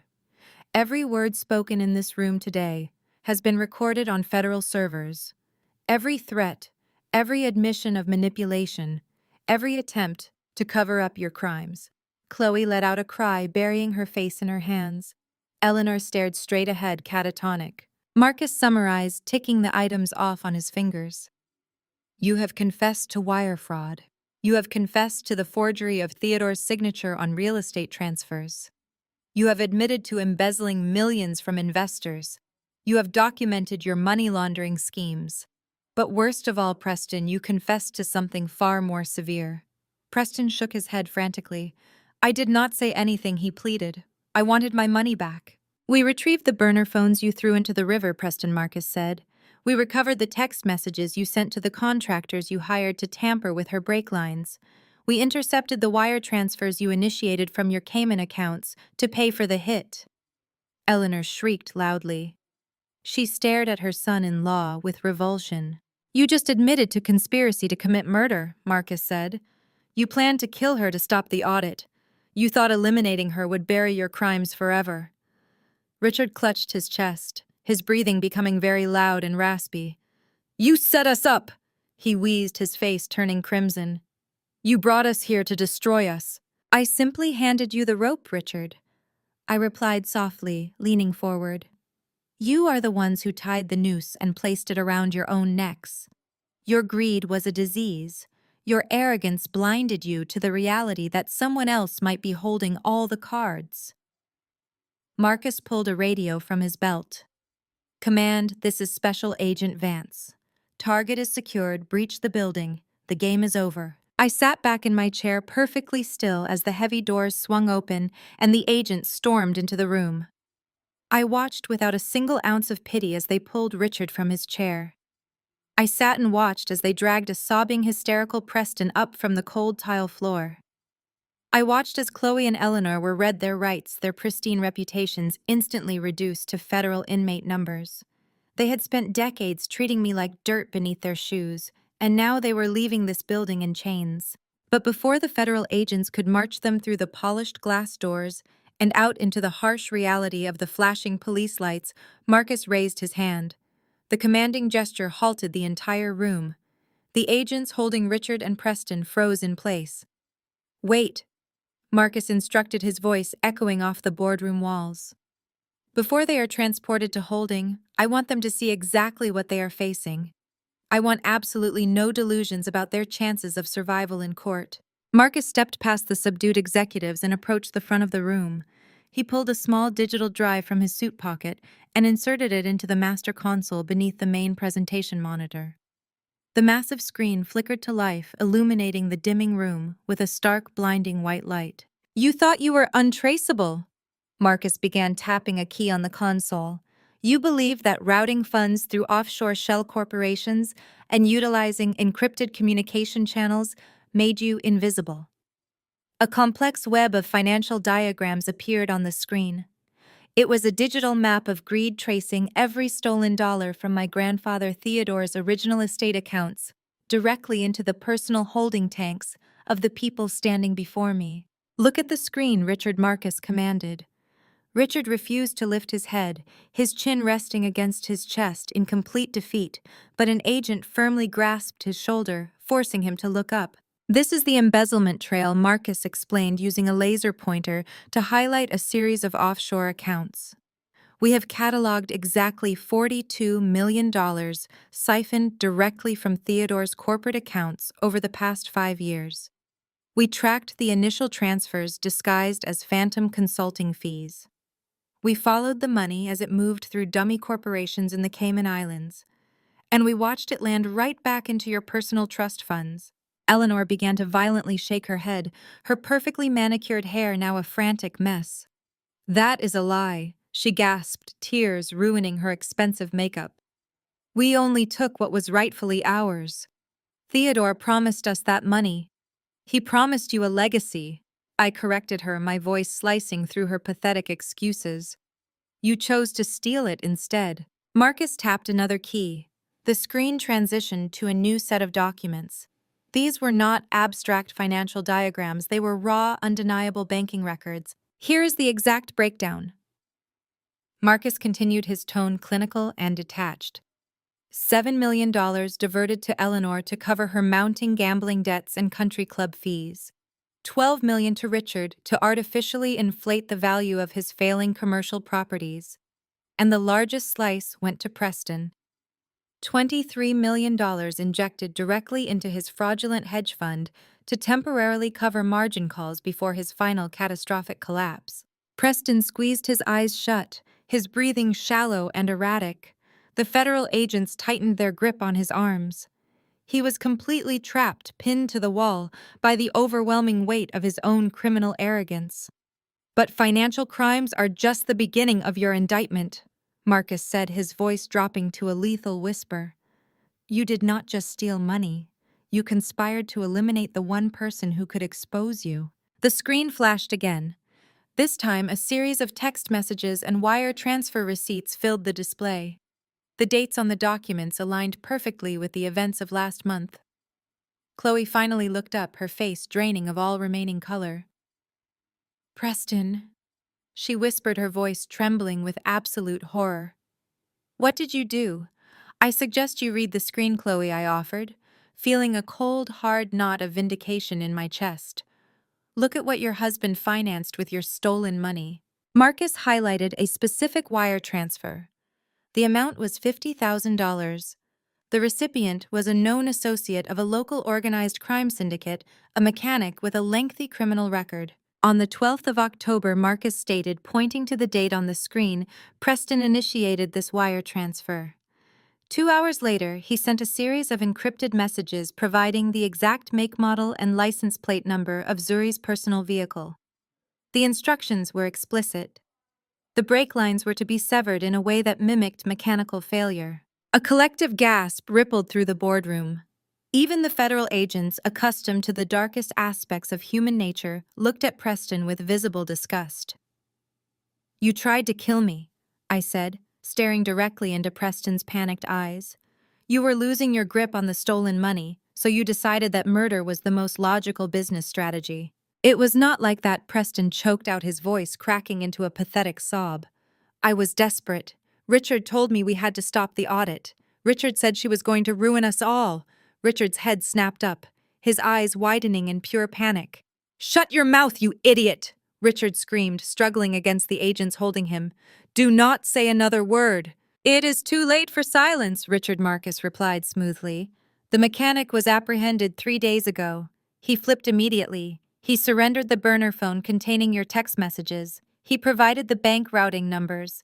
He gave us a full sworn confession detailing exactly who hired him and how much he was paid.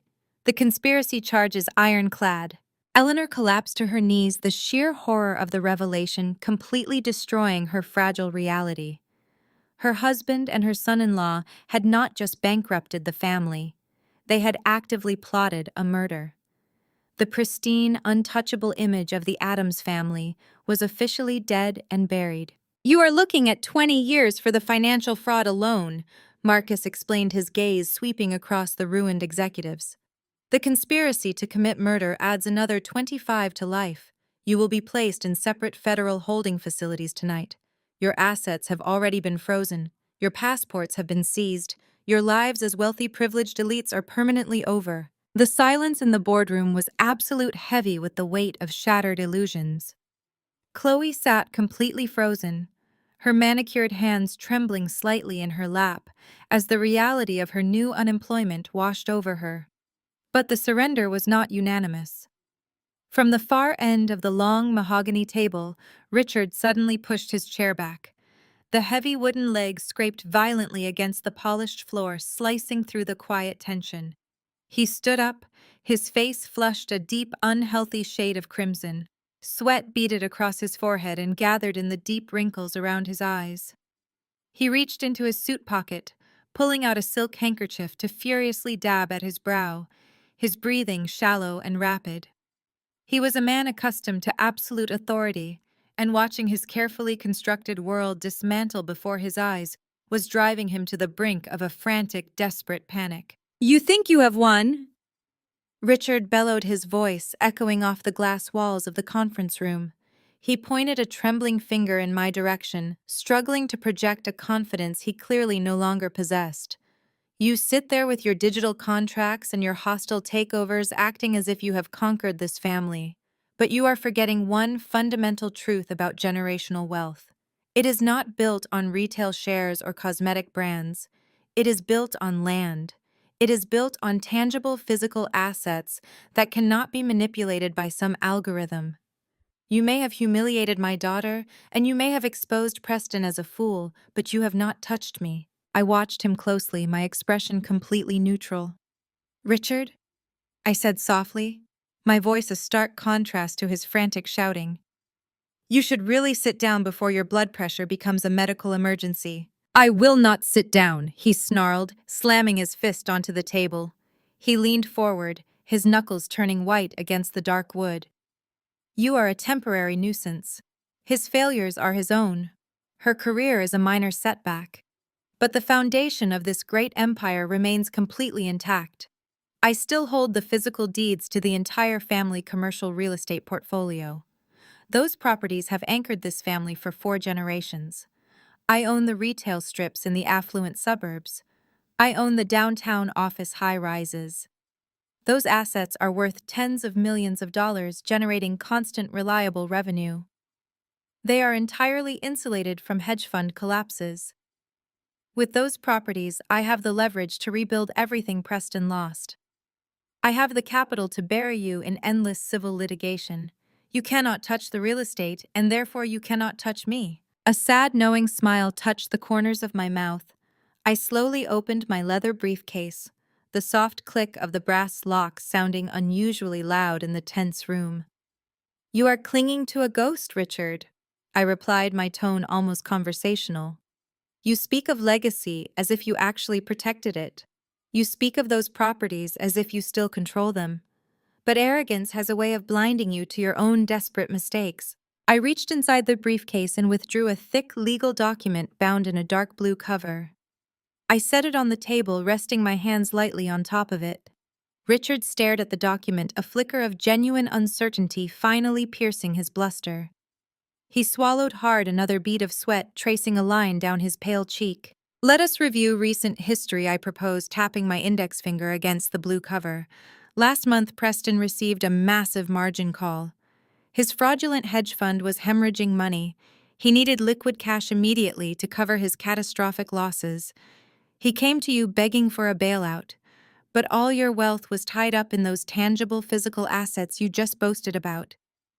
You did not have the liquid capital to save him, and traditional banks move far too slowly for a man facing federal indictment. Richard stood there heavily breathing. He shot a furious glare at Preston, who was currently slumped in his chair, refusing to make eye contact.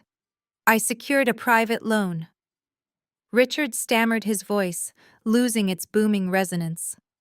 "It was a strategic liquidation designed to protect the family name. I engaged an anonymous holding company. They offered an immediate cash payout in exchange for a temporary transfer of the property deeds. It was a standard collateral agreement. I have the paperwork to prove it.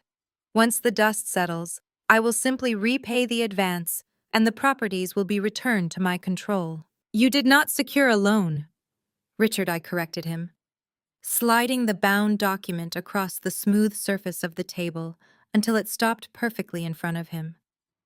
"You executed a desperate fire sale.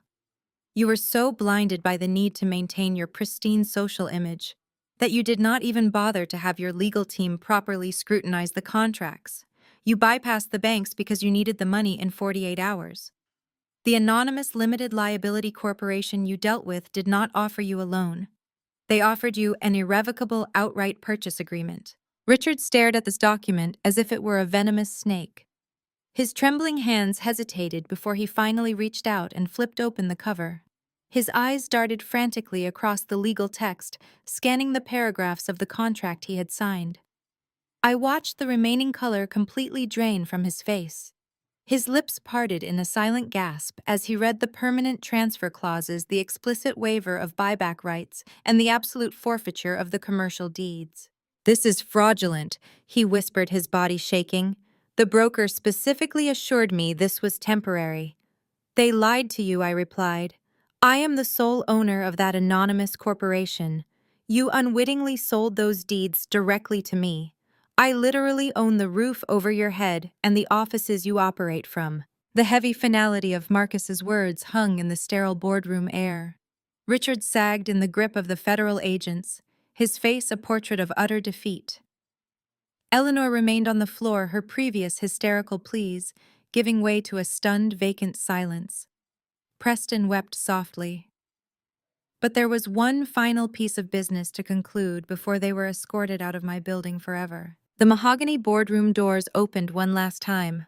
The federal agent stationed by the entrance stepped aside to allow an older man to enter. He moved with a deliberate grace, carrying a worn leather briefcase that contrasted sharply with the sleek aesthetic of the room. He wore a simple charcoal suit.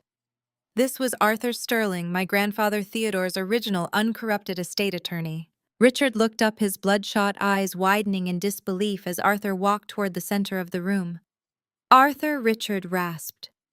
"What are you doing here? You have no authority. You were dismissed." "I was dismissed by you," Arthur replied. "But my primary obligation was always to Theodore, and the true execution of his final wishes. I am here because the conditions Theodore anticipated have been met." Arthur placed his briefcase on the table. He broke the wax seal and removed a crisp document. The federal agents maintained their hold on Richard and Preston, allowing the attorney to proceed. "Before his passing, Theodore instructed me to draft a confidential codicil to his true will. Arthur explained. He knew that when your schemes collapsed, you would attempt to destroy Zuri. Eleanor gasped. She looked at Arthur with terrified eyes. Theodore would never leave us with nothing, she whispered frantically. We are his family. We are his legacy. He left you with a choice, Eleanor. Arthur corrected her. The original terms of the trust allowed you, Richard and Chloe, to retain a 10% stake in the peripheral assets. It was a generous concession designed to ensure you would not face total destitution provided you accepted the transfer of the primary commercial estate to Zuri peacefully. You were given a safety net. Richard strained against the agents, his face twisting with sudden hope. We still have the 10%, he demanded. If the properties are gone, we still have the trust reserves. That is millions of dollars. You cannot take that from us. Arthur looked down at the document. You should have let me finish, Richard. The room fell completely silent. I leaned forward, resting my hands. I will read from the codicil, Arthur stated. Should Eleanor, Richard, Chloe, or any of their spouses attempt to harm Zuri physically, financially, or legally, or should they attempt to contest the primary transfer of assets through fraudulent means, they shall immediately and permanently forfeit their remaining 10% stake in the estate. Chloe let out a strangled cry, her hands gripping the edge of the table. She looked at Preston, her eyes filled with venom. You ruined us, she hissed at her husband. You and your reckless hedge fund, you took the only thing we had left. Arthur continued reading. Furthermore, upon such forfeiture, the entirety of the remaining 10% stake shall be instantly liquidated. The resulting capital will default entirely to a charitable foundation, specifically designated to provide grants, business loans, and educational scholarships to young Black female entrepreneurs. A profound silence settled over the room. The brilliance of my grandfather's foresight hit them like a blow. Theodore had not just protected me. He weaponized their own treachery against them. He knew their arrogance would drive them to attack me, and he ensured that their attack would result in their total annihilation. By trying to steal everything, they lost the only lifeline they possessed. They planned to hire mechanics to sever my brake lines. They planned to bury me in fabricated legal battles. They planned to erase me from the family legacy. Because of those actions, the money they worshipped would now be used to uplift women who looked exactly like me. You leave this room with nothing. Arthur concluded, placing the document back onto the table. No real estate, no offshore accounts, no trust reserves. Because of your actions today and the actions you set in motion last month, you are entirely bankrupt. You have absolutely zero. Eleanor let out a guttural scream. She scrambled toward the table, tears streaming down her face. Richard, do something, she shrieked, her voice cracking with hysteria. Tell them they cannot do this. Call the governor. Call the mayor. We are the Adams family. The federal agent stepped forward, pulling Eleanor up from the floor. He swiftly secured her wrists behind her back with heavy metal cuffs.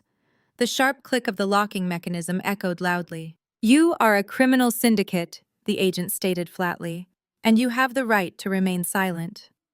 I stood up from my leather chair. I looked at the people who made my childhood a living hell. I looked at the uncle who belittled my intelligence, the aunt who mocked my heritage, the cousin who treated me like a servant, and the man who actively plotted to end my life. They were stripped of their expensive suits, their arrogant smirks, and their stolen power. Take them away, Marcus! I commanded, my voice cold and unwavering. I have a building to manage. Marcus nodded respectfully. He signaled the other agents. They marched Richard, Eleanor, Chloe, and Preston toward the heavy boardroom doors. The executives stumbled and wept, their shoes dragging across the floor. They were pushed out into the bright corridor, heading toward the freight elevators, the flashing lights, and the waiting federal transport vans. I turned away from the heavy wooden doors, looking out the massive glass windows at the sprawling, beautiful city skyline below. The warm sun was shining brightly, reflecting off the steel and glass of the commercial empire I now fully controlled. My grandfather trusted me with his legacy, and I protected it. I was finally, truly free. The shrill, piercing wail of police sirens shattered the quiet peace of my boardroom observation. I stood by the floor-to-ceiling windows looking down at the busy Atlanta streets. A fleet of blue and white local police cruisers aggressively blocked the intersections surrounding the commercial high-rise. Their spinning lights painted the concrete and glass with frantic bursts of color.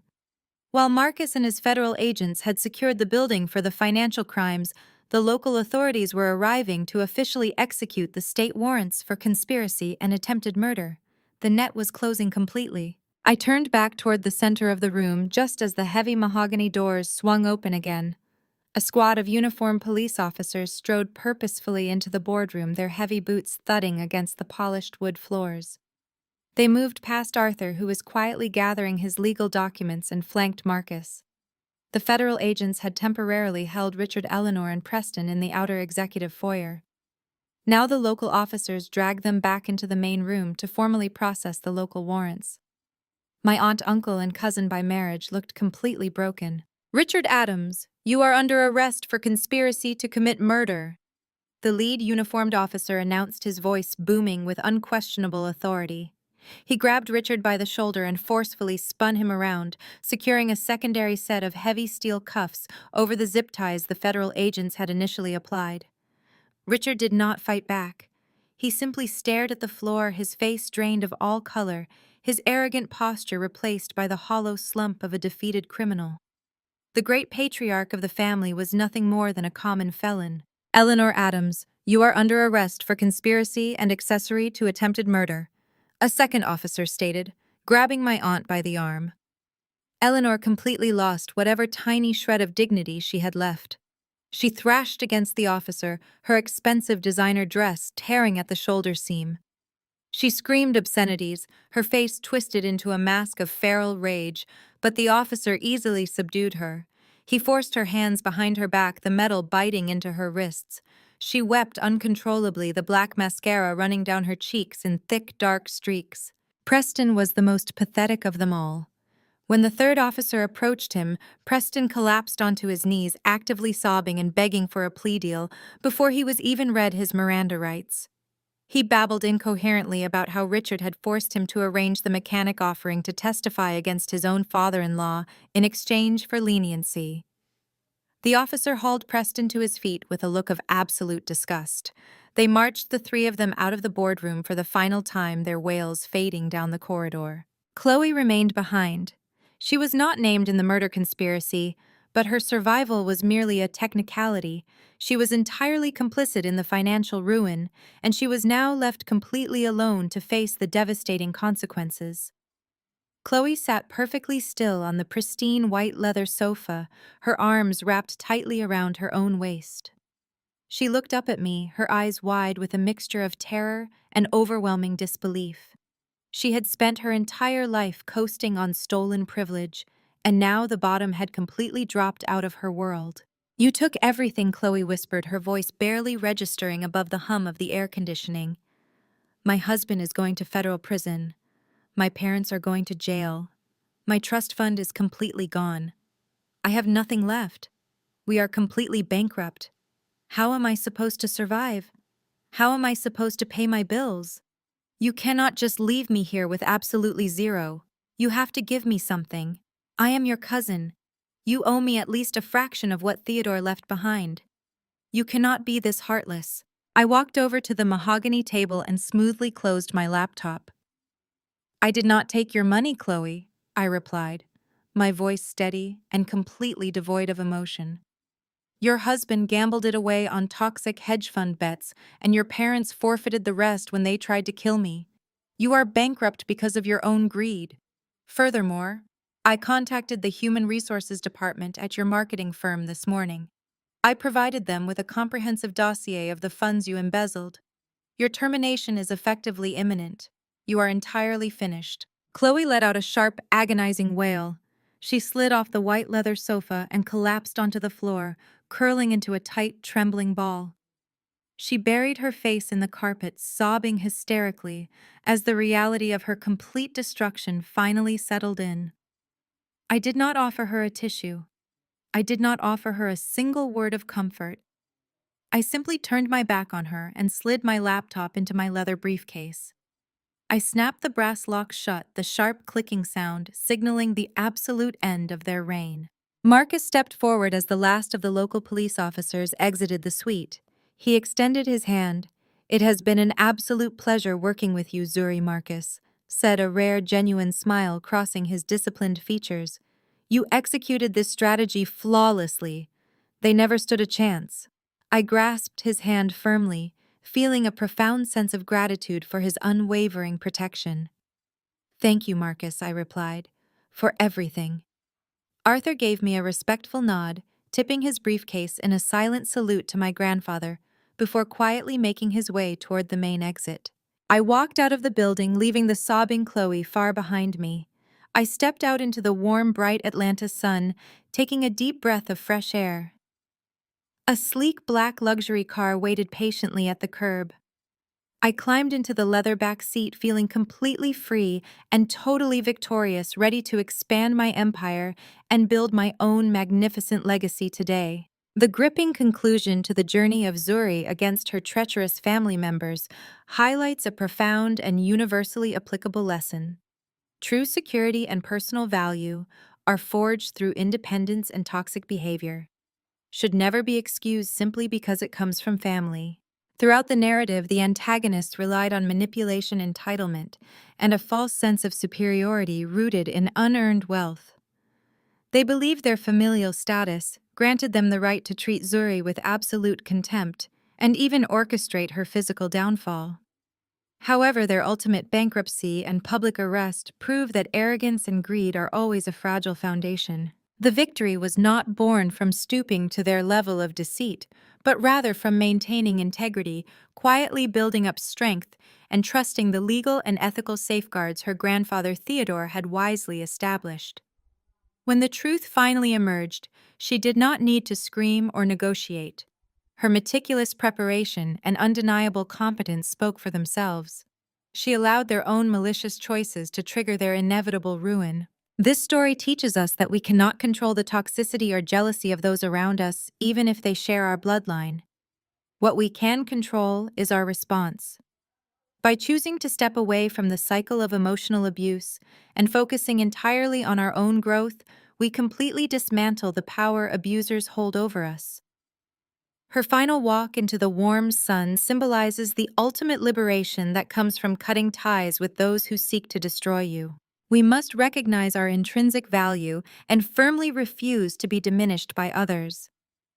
Take a moment to carefully evaluate the personal and professional relationships in your life today, and actively choose to build your own success while walking away from anyone who attempts to tear you down.